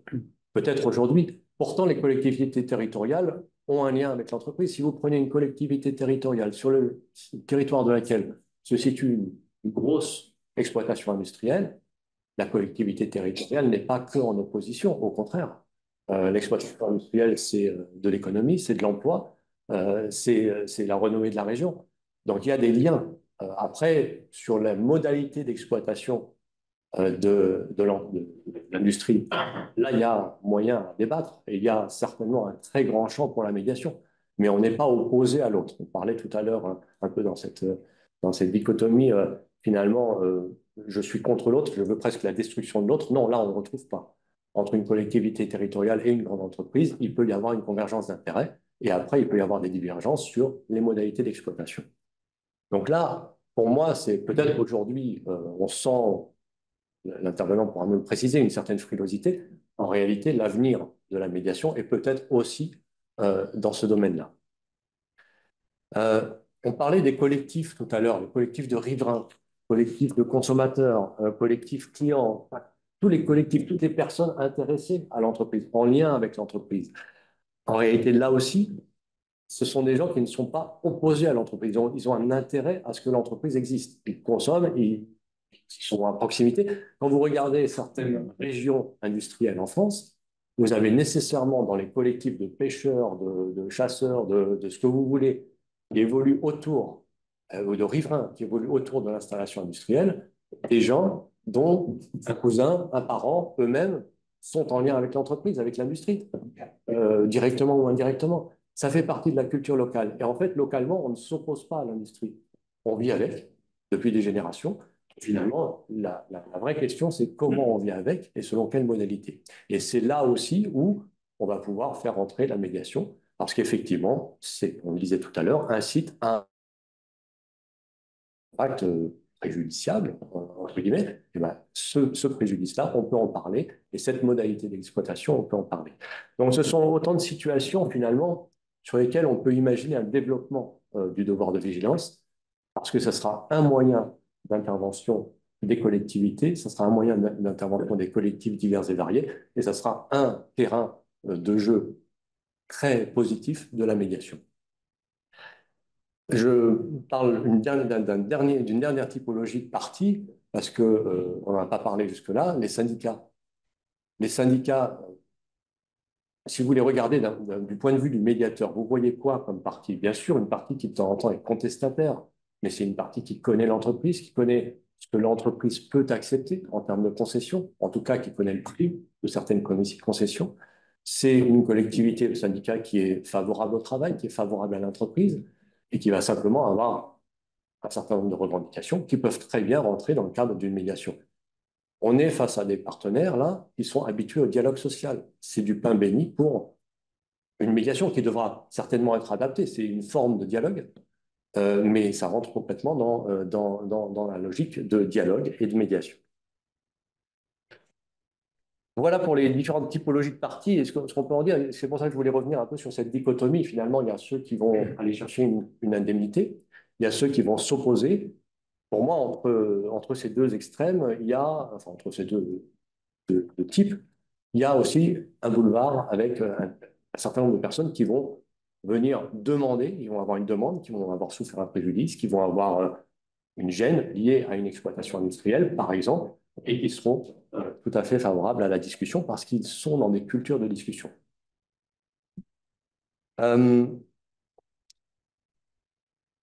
Donc voilà, on n'est pas que sur des grandes entreprises, on n'est pas que sur des grandes ONG, on est aussi sur un tas de collectifs qui vont être assez intéressants en termes de médiation. Alors avant ça, je vous avais fait le teaser, finalement, puisqu'il y a des parties qui vont être peut-être plus favorables à l'esprit de médiation, est-ce qu'on ne pourrait pas les choisir tout simplement? Comme ça, finalement, ça facilite les médiations.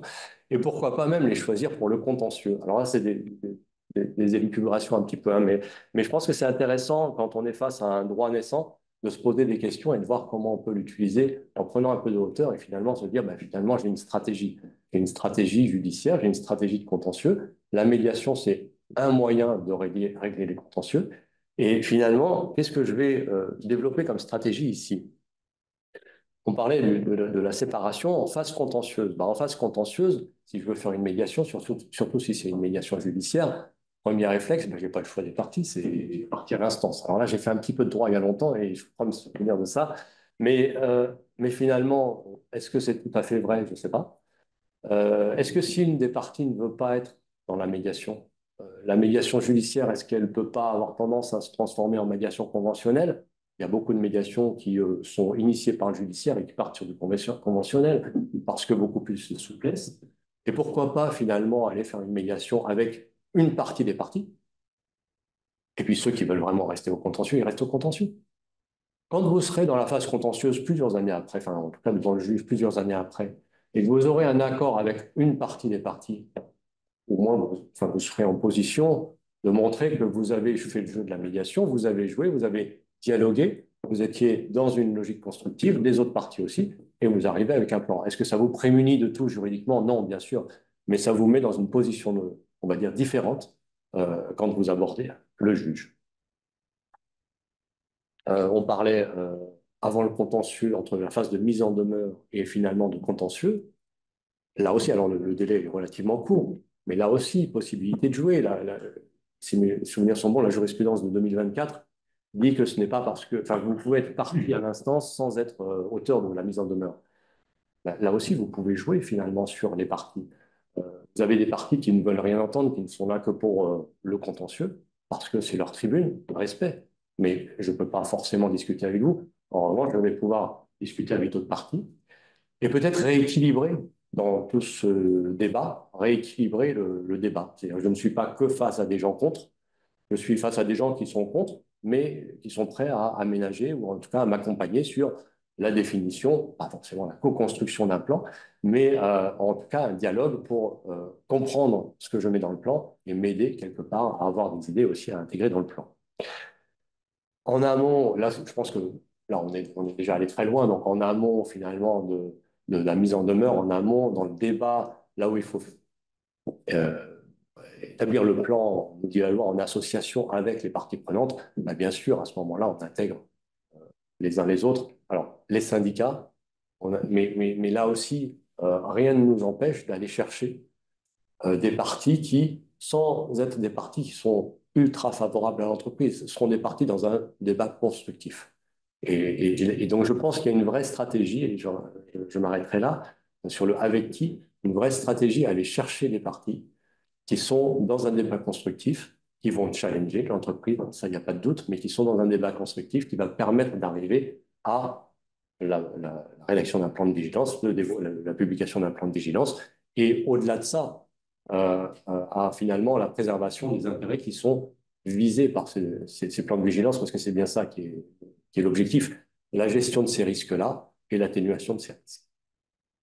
Voilà ce que je souhaitais dire sur les parties, avec qui. Mais merci, Mickaël. Effectivement, ça permet aussi peut-être de recentrer le débat de cette loi qui était vraiment conçue comme une loi anti-mondialisation d'une certaine manière, anti-délocalisation contre les multinationales. Et il y a une vertu aussi peut-être de la réinvestir dans du local, dans un dialogue local qui est peut-être plus simple. Et finalement, c'est vrai que si on regarde la seule procédure qui a abouti au fond, c'est une procédure franco-française, comme tu le disais, avec la Poste, hein, avec des syndicats, quelque chose qui est finalement assez simple. Les gens qui ont l'habitude de discuter, de se mettre autour d'une table, et alors là, elles n'ont pas réussi, elles ont fait appel au juge, hein, mais voilà, et finalement, cette vertu mondialisatrice, enfin anti-mondialisation de la loi et régler les problèmes, finalement, montre un petit peu ses limites. Je pense qu'il y a effectivement un terrain peut-être plus favorable à la médiation avec les collectivités territoriales, et je pense que moi, elles auraient plutôt intérêt à s'emparer du sujet plutôt qu'à freiner, si c'est le cas, sur la médiation.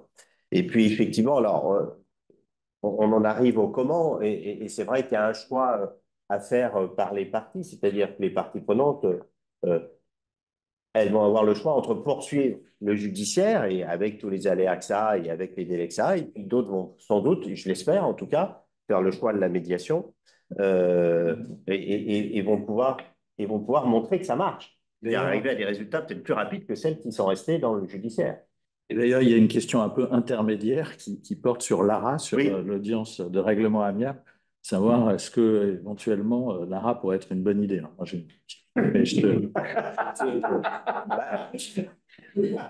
Et oui, l'ARA peut sans doute être une bonne idée. Après, les limites de l'ARA, c'est que le temps imparti, c'est-à-dire que les magistrats, ils ont 2 heures par semaine, je crois qu'ils font une ARA.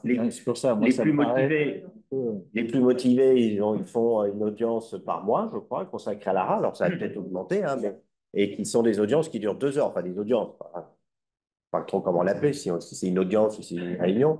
Mais il me semble que c'est quand même des sujets assez complexes, avec beaucoup de parties, beaucoup de points de vue différents, et qui, ça ferait quand même beaucoup d'audiences d'ARA pour pouvoir régler le problème. Mais effectivement, par principe, j'y suis pas opposé, même si j'ai tendance à penser. C'est le juge qui est le mieux placé. Alors, je pense qu'il y a des débats là-dessus, c'est-à-dire que comme on est sur des intérêts, je pense qu'il y a une forme de malaise aussi, un non-dit vis-à-vis de la médiation, qui est de dire c'est pas normal, c'est une manière de privatiser le débat. Hein, je pense que c'est un débat qui est ancien avec la médiation, et qui est un reproche qu'on lui fait régulièrement. Enfin, pas tout le monde, mais que certaines personnes lui font, c'est une privatisation de la justice, c'est-à-dire c'est payant.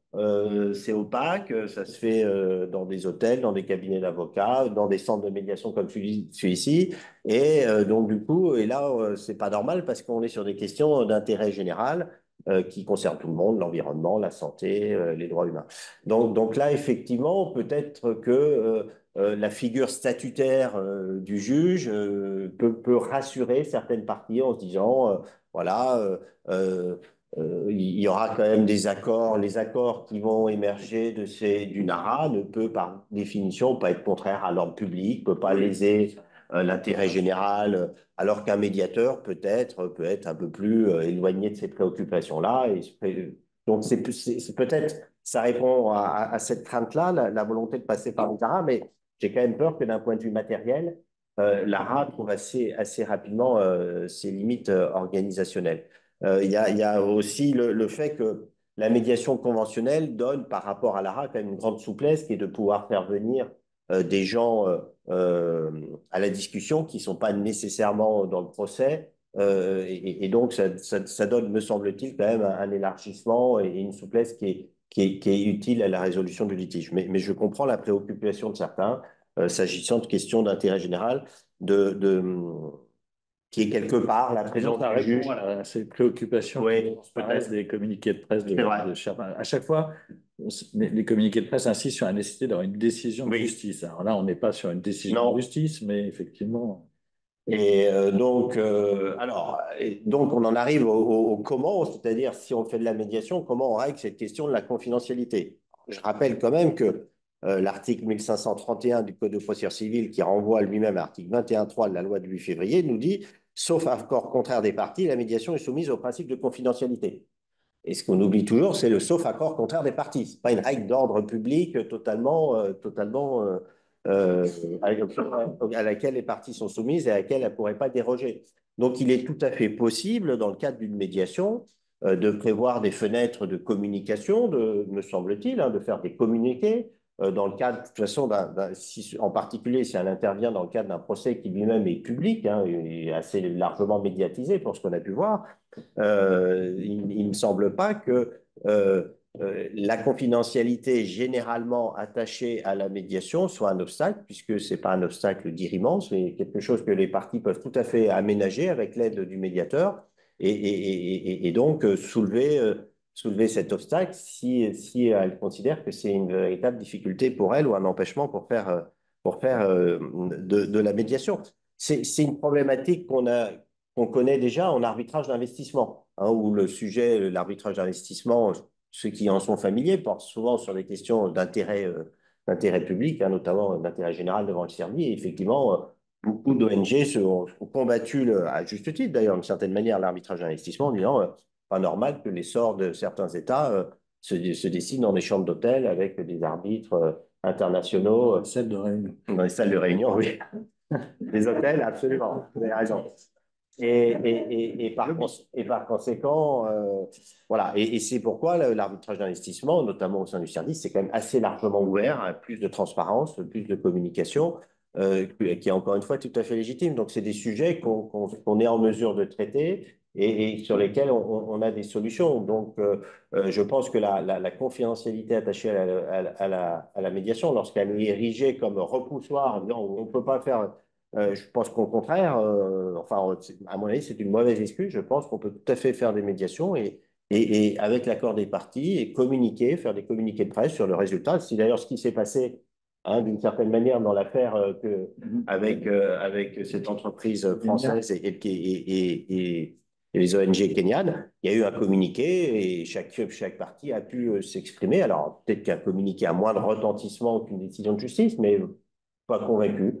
Voilà, donc chacun a pu dire que certes, il n'y avait peut-être pas une satisfaction totale sur ce qui était devenu le plan de vigilance, mais enfin, en tout cas, il y avait une satisfaction sur les mesures qui avaient été prises par l'entreprise, sur la compréhension de l'entreprise, des préoccupations des populations locales. Et ça, me semble-t-il. C'est ça, et ça a permis de le faire dans des délais qui. Et dans des délais. Mesure. Absolument. Hein. Encore une fois, je rappelle l'affaire Total, on n'a toujours pas abordé le fond. Hein. C'est au bout de 4 ans. Donc, voilà. Donc, il me semble qu'il vaut mieux des fois des petits accords, peut-être imparfaits. C'est souvent le cas de la médiation. Hein. Chaque partie peut être insatisfaite. C'est souvent le cas d'ailleurs d'une bonne négociation. Chaque partie est un peu frustrée parce qu'elle a dû abandonner une partie de ce qu'elle considérait lui être dû. Mais au final, on a au moins un accord et on a une avancée. Ce qui n'est pas toujours le cas en matière judiciaire. En tout cas, on les a en médiation dans des délais quand même significativement plus rapides. Voilà, donc sur le comment, et si la question effectivement de la confidentialité, à mon avis, comme on a su le faire en matière d'arbitrage d'investissement ou dans d'autres domaines, ne doit pas être un obstacle et peut tout à fait être levé. Il y a la question évoquée effectivement de la multiplicité des parties, mais c'est pareil, on sait faire des médiations collectives, c'est plus compliqué, évidemment, ça pose tout un tas de sujets, y compris organisationnels. Hein. On peut faire des médiations en ligne, on peut faire des médiations dans des grandes salles, on peut faire tout un tas de choses. Et même, c'est pas parce que c'est compliqué qu'il ne faut pas le faire. Il ne faut pas le tenter. Voilà. Donc, il y a la question du périmètre aussi. Oui. Justement, dans la médiation conventionnelle, on va pouvoir jouer sur le périmètre. Oui. Et on le voit dans les relations internationales, on n'arrive plus à négocier des plaies entre États. En revanche, on va négocier un passage de convoi humanitaire, une évacuation d'otages, etc. Donc, on peut aussi avoir cette démarche-là, c'est-à-dire finalement de venir travailler le périmètre sur lequel on va discuter et peut-être d'aller faire émerger un accord sur un petit périmètre. C'est déjà une première opportunité de discussion entre les parties, de dialogue. Et ensuite, on verra bien ce qui se passe. Mais voilà, en fait, la souplesse de la médiation conventionnelle, ça permet justement d'aller jouer sur la confidentialité, le périmètre, les parties, le timing. Ça offre effectivement énormément de flexibilité. S'agissant de la confidentialité, il y a un aspect qu'il ne faut pas quand même négliger, c'est la confidentialité des débats et des positions prises, notamment en cas d'échec de la médiation in fine. Ça, c'est quelque chose qu'il faut préserver. C'est la seule manière d'amener les parties à entrevoir des concessions.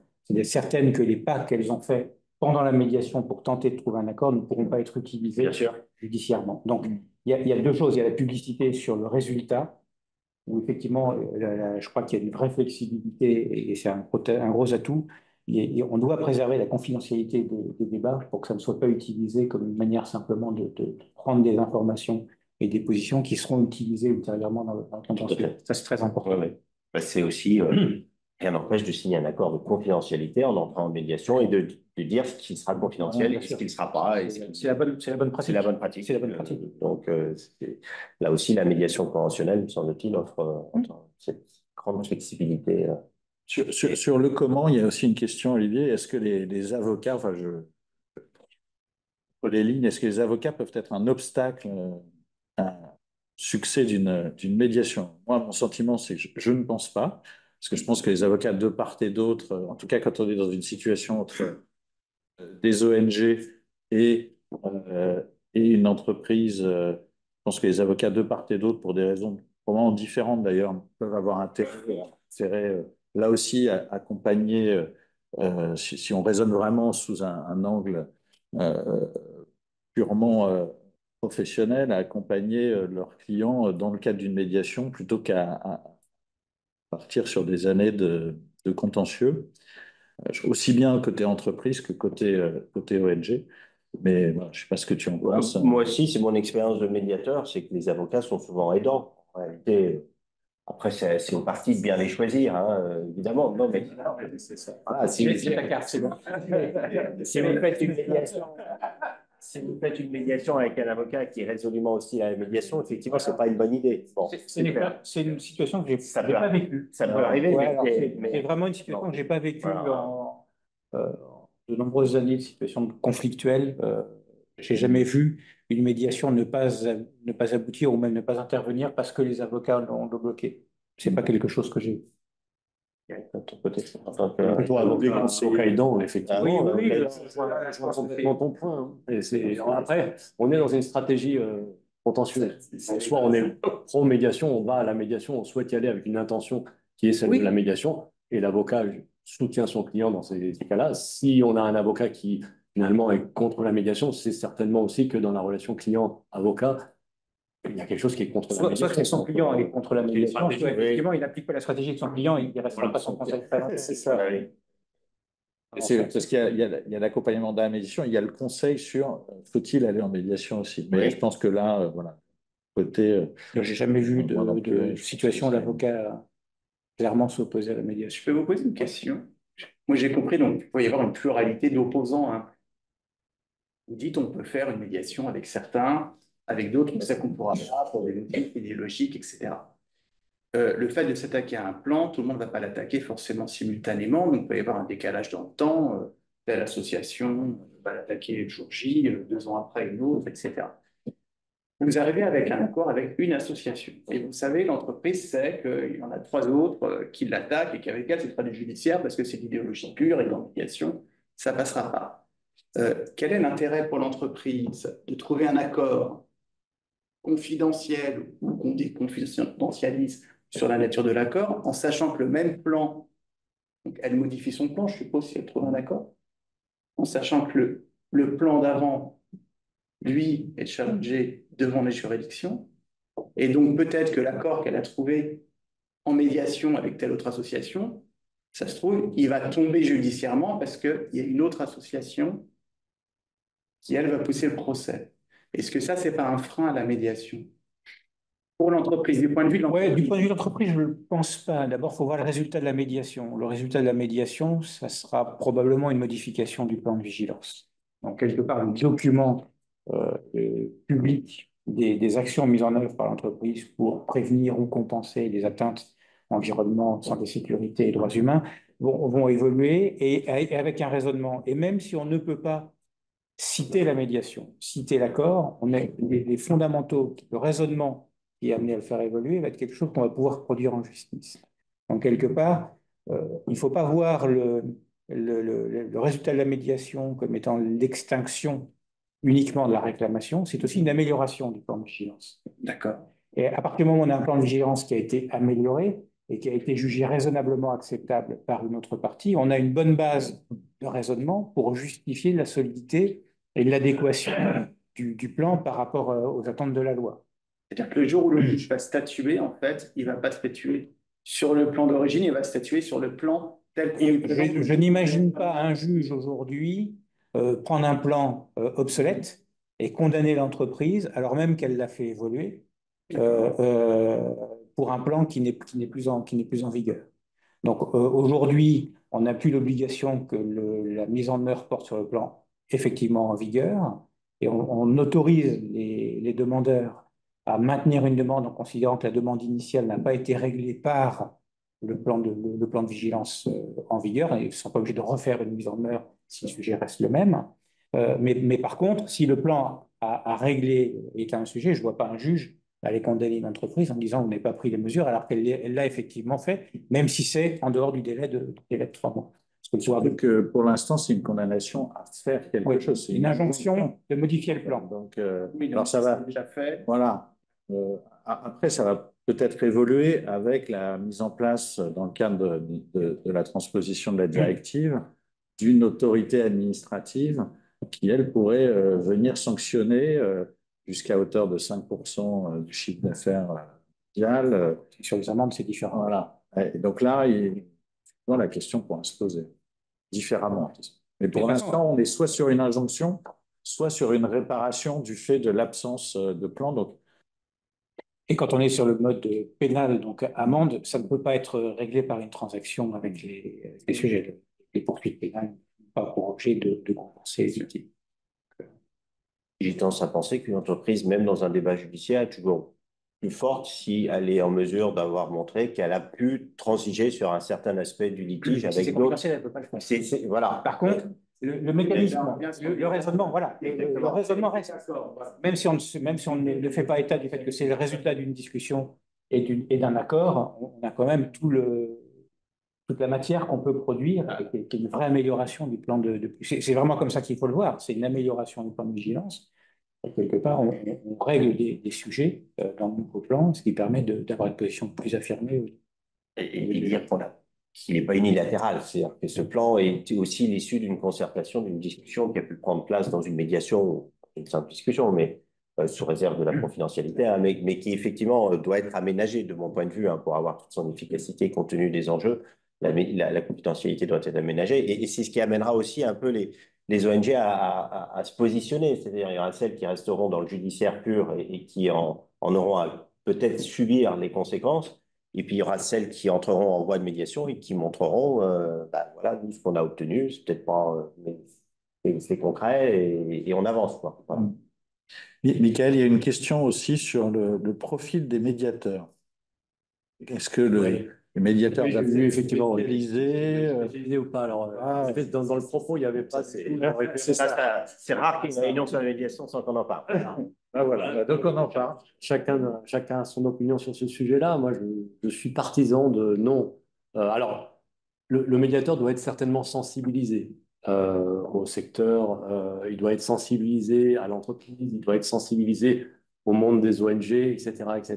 Mais c'est le travail du médiateur, c'est à lui de se sensibiliser à ça et d'être suffisamment à l'écoute. Il doit comprendre finalement les intérêts des médias. Après, est-ce qu'il doit être spécialisé? J'ai tendance à dire surtout pas. Alors, on s'est déjà spécialisé en quoi? Oui, c'est ça, la question est posée. Dans le droit humain, En médiation, voilà. En médiation, voilà. En médiation, peut-être, Voilà. et encore, est-ce qu'on peut Ah, être c'est pas spécialisé en mal. médiation? J'en sais rien. Oui, madame. Vous Médiation collective, parce que quand même, entre autres, je suis médiatrice, c'est pas la même chose de faire une médiation en comptant de parties prenantes et une médiation avec deux parties face à face, indépendamment de la technique, parce que c'est le serpent de mer, chaque fois qu'il y a une discussion en médiation, la question revient.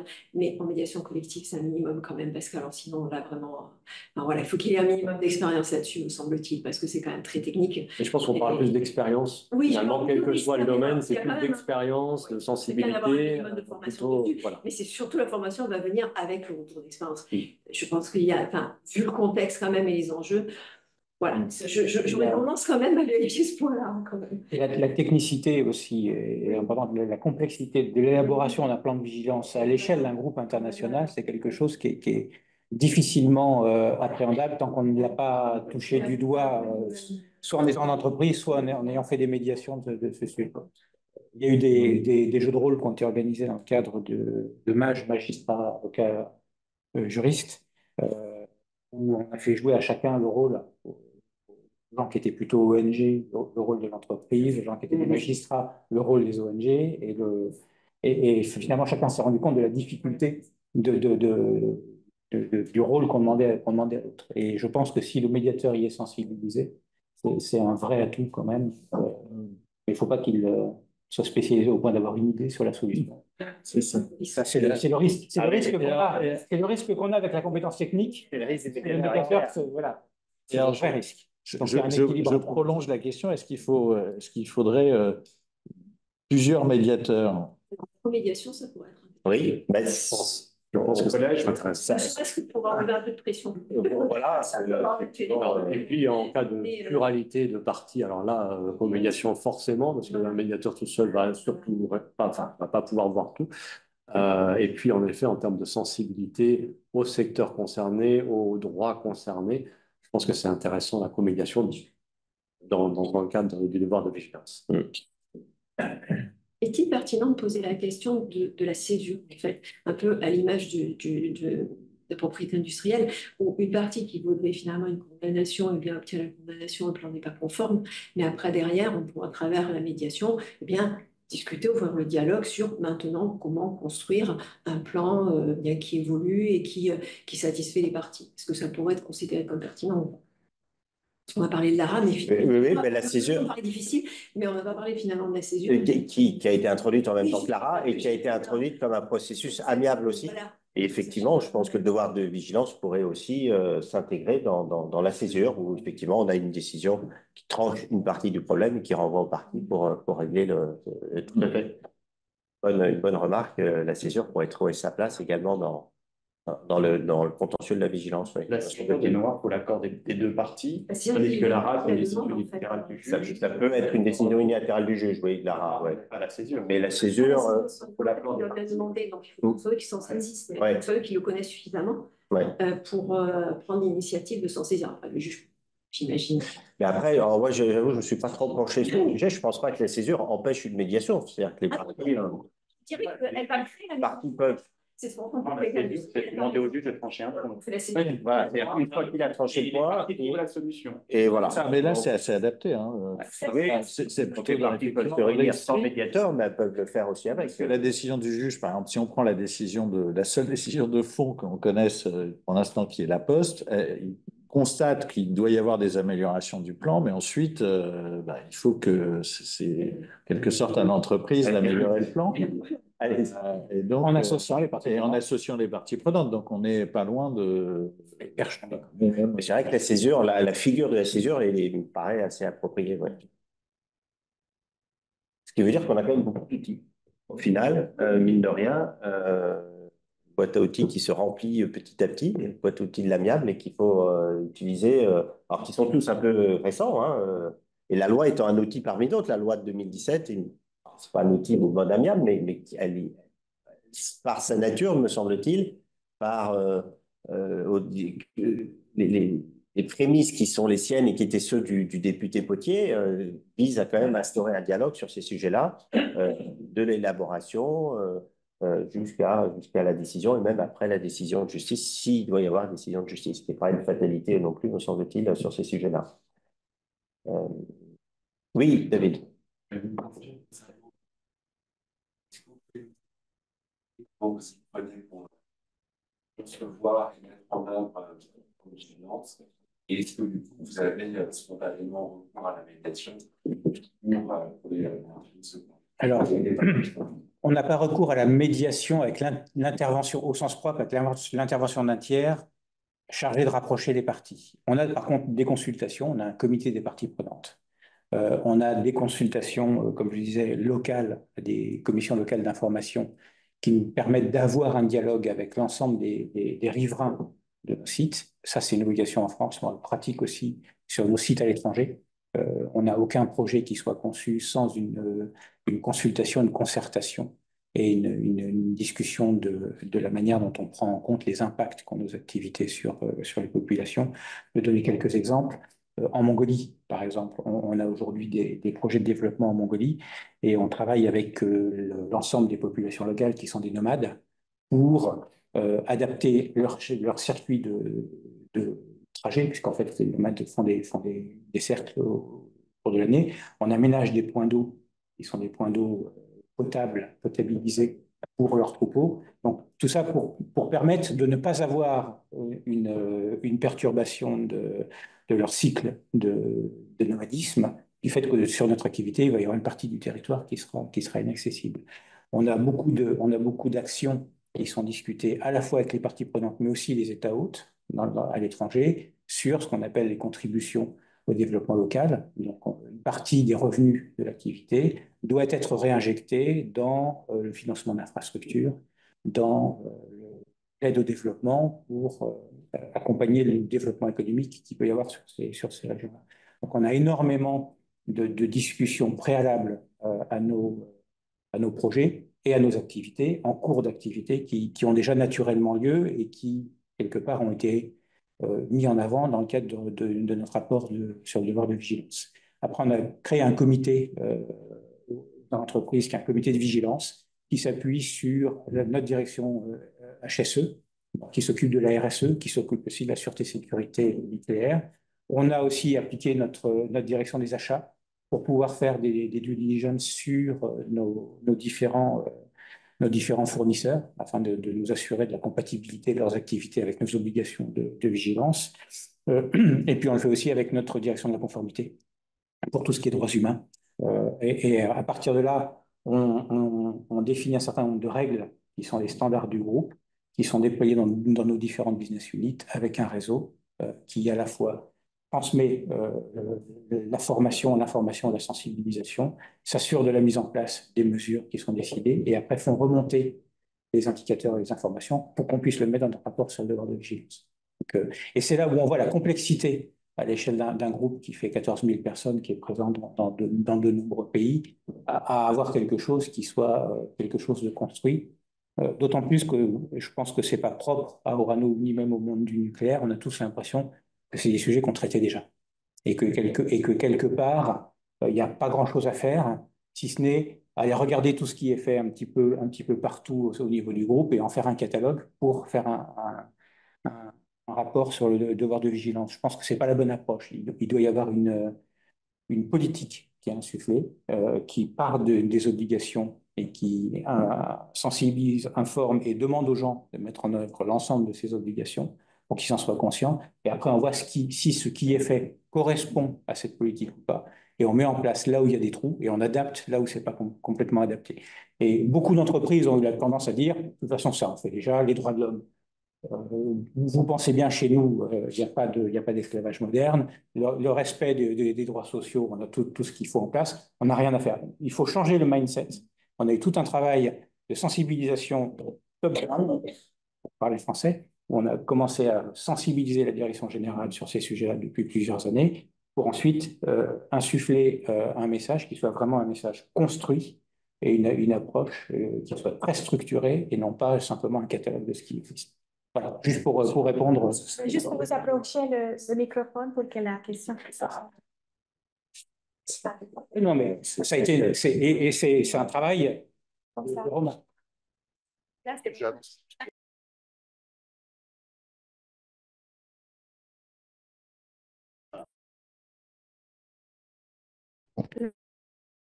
C'est bon, là. Allez, C'est bon, ouais, c'est bon. voilà. Merci.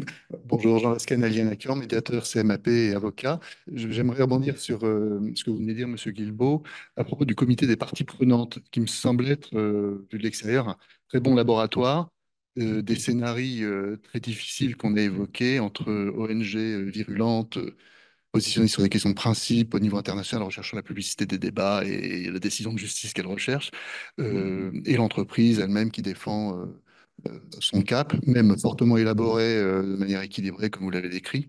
Est-ce que ce comité des parties prenantes, si on prend l'exemple de la Mongolie, si on prend l'exemple d'un pays africain avec un mix de déplacement de population, de pollution et de tout ce qu'on peut imaginer, est-ce que vous voyez cette virulence? Est-ce que votre comité des parties prenantes, au contraire, est j'imagine que c'est un choix subtil, mais qui incluez-vous le plus de monde possible, mais quels intervenants? Comment ça se passe en vrai par rapport à quand on se projette par rapport à ce qu'une médiation pourrait donner? Par nature, les plus virulents sont qui, au départ, des opposants au nucléaire. Donc, c'est des gens qu'on n'a aucune chance de faire entrer dans notre comité des parties prenantes. Et quand bien même on n'arrive pas à les faire entrer, dont on estime, c'est une position de l'entreprise qui n'aurait pas une participation, j'allais dire, positive dans l'esprit de construire, de co-construire. Si on ne peut pas parler de co-construction, mais de s'associer à la construction du plan de vigilance. Donc, on n'a pas les gros opposants, que ce soit les grandes associations, bon, Greenpeace, Réseau Sortir du Nucléaire, l'Observatoire du Nucléaire, qui sont des anti-nucléaires connus et qui ont leur rôle à jouer, hein, une fois de plus. L'idée n'est pas de dire c'est insupportable que ces gens doivent disparaître, mais ils restent dans leur rôle. Et leur rôle n'est pas de contribuer, n'est pas de participer à la gestion de l'entreprise. Leur objectif, c'est la fin du nucléaire. Donc, ce n'est pas des parties prenantes sur lesquelles on peut s'appuyer de manière j'allais dire, anticipée sur la construction du plan de vigilance. Par contre, leur rôle, effectivement, c'est l'analyse de nos plans à la loupe. Ils le font avec un professionnalisme qui force le respect et une constance qui est remarquable. Et surtout, leur rôle, c'est de nous alerter, c'est de systématiquement nous mettre en déséquilibre arrière pour être certain que ce que l'on fait est conforme à nos obligations et est inattaquable. Et ils restent dans ce rôle-là et ne s'associent pas dans une démarche de concession réciproque et d'entente avec l'entreprise. Donc, quelque part, on a choisi dans notre comité des parties prenantes des gens qui effectivement avaient des voix très différentes, mais pas à ce niveau. Et on voit aussi des oppositions locales, hein. Il y a beaucoup d'opposants pour des raisons soit de défense des intérêts nationaux, soit antinucléaires, soit environnementaux. Et ces gens-là, par approche, ne viennent pas construire quelque chose. Mais je pense que ça peut changer. Je pense qu'on a parlé de culture de la discussion. La culture de la discussion, elle n'existe pas aujourd'hui de manière très avancée sur le devoir de vigilance. Il y a une concertation, il y a une consultation sur nos projets. Mais ce qui me fait sourire, c'est si on regarde les mises en demeure reçues, je pense que toutes les entreprises ont répondu le dernier jour du délai de 3 mois. Et ça... Ça crée un blanc tout de suite. Hein. Oui, non, mais j'associe, on a été mis en demeure, hein, c'est public, Greenpeace a mis en demeure. On a travaillé le sujet, on a défendu notre position, fondamentalement en désaccord avec le sujet qui était évoqué. On n'a pas estimé qu'il y avait deux points sur lesquels ils avaient touché des sujets pertinents. On a attendu la fin du délai. Et donc ça, quelque part, c'est probablement quelque chose qui va changer si on arrive à développer une culture de la médiation. C'est un peu ma conclusion d'espoir. Si on arrive à cette culture de la discussion, à cette idée que on peut trouver une solution amiable dans ce genre de situation, mais il faut que les deux côtés en soient convaincus. Aujourd'hui, avec certaines associations, ni l'un ni l'autre n'est convaincu de cette possibilité. On arrivera à des discussions pendant le délai entre la mise en demeure et la possibilité d'assigner, voire même avant la mise en demeure, pour faire ces discussions. Que l'entreprise réponde un peu plus tôt et que l'assignation arrive un peu plus tard. Mais en fait, ce qu'il faut, c'est la conviction qu'il n'existe pas aujourd'hui, qu'on peut trouver un terrain d'entente, et la médiation peut aider dans la mesure où aujourd'hui les gens conçoivent la discussion comme étant uniquement un dialogue sans l'intervention du médiateur pour rapprocher les parties. Et c'est là où je pense qu'il y a une vraie fenêtre intéressante pour la médiation, pour sortir de ces situations extrêmement clivées, pour arriver à plus de discussions. Je ne sais pas si ça répond à votre question, j'ai été un peu long. Largement, non. Merci. Est-ce que vous avez d'autres questions? Il y a une question. Il y avait une question sur qui est prescripteur pour le juge, l'avocat, les parties. Ben, je vais dire, Ça ne change pas. Enfin, les trois. Oui, les trois, oui. Les juges, encore une fois, ce que l'on a vu dans les débats judiciaires pour l'instant, c'est que les juges étaient très favorables à la médiation, en particulier le tribunal judiciaire, mais aussi très probablement la cour d'appel, hein, qui, elle, voilà, on l'a dit, pouvait traiter un peu différemment les sujets, mais tout en rappelant cette nécessité de dialogue. Donc, je pense qu'il y a au moins côté judiciaire une volonté d'aller vers, en tout cas, d'utiliser la médiation lorsque c'est approprié. Les entreprises, on a vu aussi qu'il y avait quand même à chaque fois, en tout cas que le juge les a invités à, au moins dans les éléments qu'on a cités, elles acceptaient d'aller à la médiation. Après, est-ce qu'elles voulaient aller au bout, j'en sais rien, mais en tout cas, elles acceptaient globalement d'y aller. Donc il y a peut-être qu'il faut aussi euh, s'intéresser enfin, c'est ce qu'on a essayé de faire aux conditions dans lesquelles les ONG pourraient avoir intérêt aussi à favoriser la médiation, ou en tout cas dans quel cas, parce que ce ne sera sûrement pas une réponse absolument générale, etc., mais en fonction des sujets concernés. Peut-être un dernier point enfin, pour conclure, mais ce qui me concerne, c'est que tu évoquais avec la directive européenne la création ou l'intervention d'un organisme sur ces sujets-là, qui peut être aussi un peu un obstacle d'une certaine manière, qui va être un peu un organisme policier, qui va vérifier les plans, qui va faire des récriminations, on peut imaginer, éventuellement prescrire des amendes, ou voire il aura peut-être le pouvoir, je crois qu'il aura le pouvoir même d'ordonner des amendes, ce qui ne serait pas, à mon avis, à l'avantage des entreprises, je pense. Et donc, c'est pour ça que, de mon point de vue, elles ont intérêt, avant l'intervention euh, de cet organe, quel qu'il soit, à jouer la carte de la médiation. C'est-à-dire que si déjà, avant que cet organe n'intervienne, ce qui semble être le souhait du législateur européen, il y a déjà cette culture de la médiation qui s'est installée et qu'elle a déjà apporté ses premiers résultats, on peut penser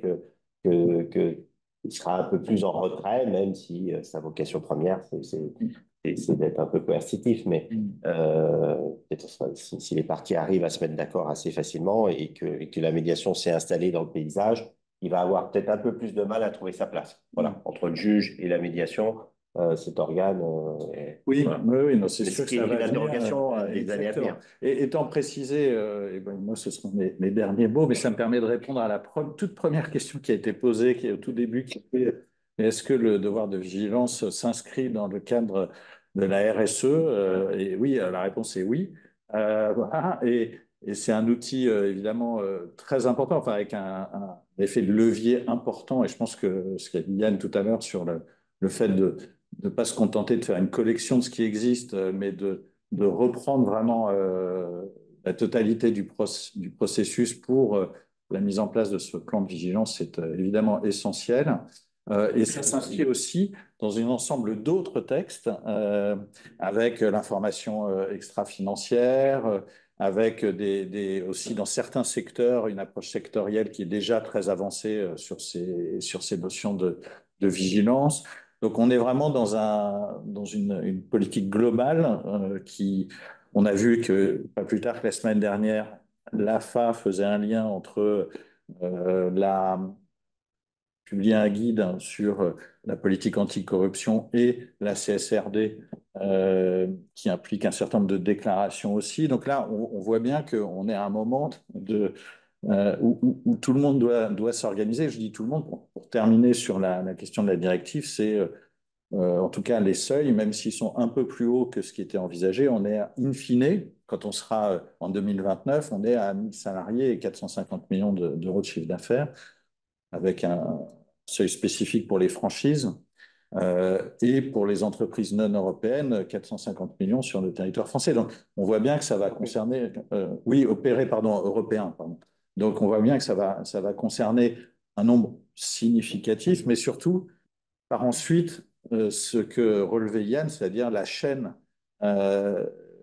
et la chaîne d'activité qui fait qu'en amont et en aval, alors avec quelques exceptions, etc., mais en amont, en aval, il va y avoir aussi ces obligations qui vont se répercuter. Voilà, donc ça va concerner globalement à peu près tout le monde. Ça, c'est un vrai défi. C'est un vrai défi. En amont, autant en aval, d'aller discuter avec ses fournisseurs et ses sous-traitants avec lesquels on a des relations commerciales établies, c'est assez simple. Mettre des questionnaires RSE à son client. J'en connais quelques-uns qui, comment dire, n'ont pas encore franchi le pas. Le timing est bien retenu. Donc, je vous propose de clôturer ce mardi et je vous invite à vous tous à la salle d'accueil pour un petit déjeuner. Merci.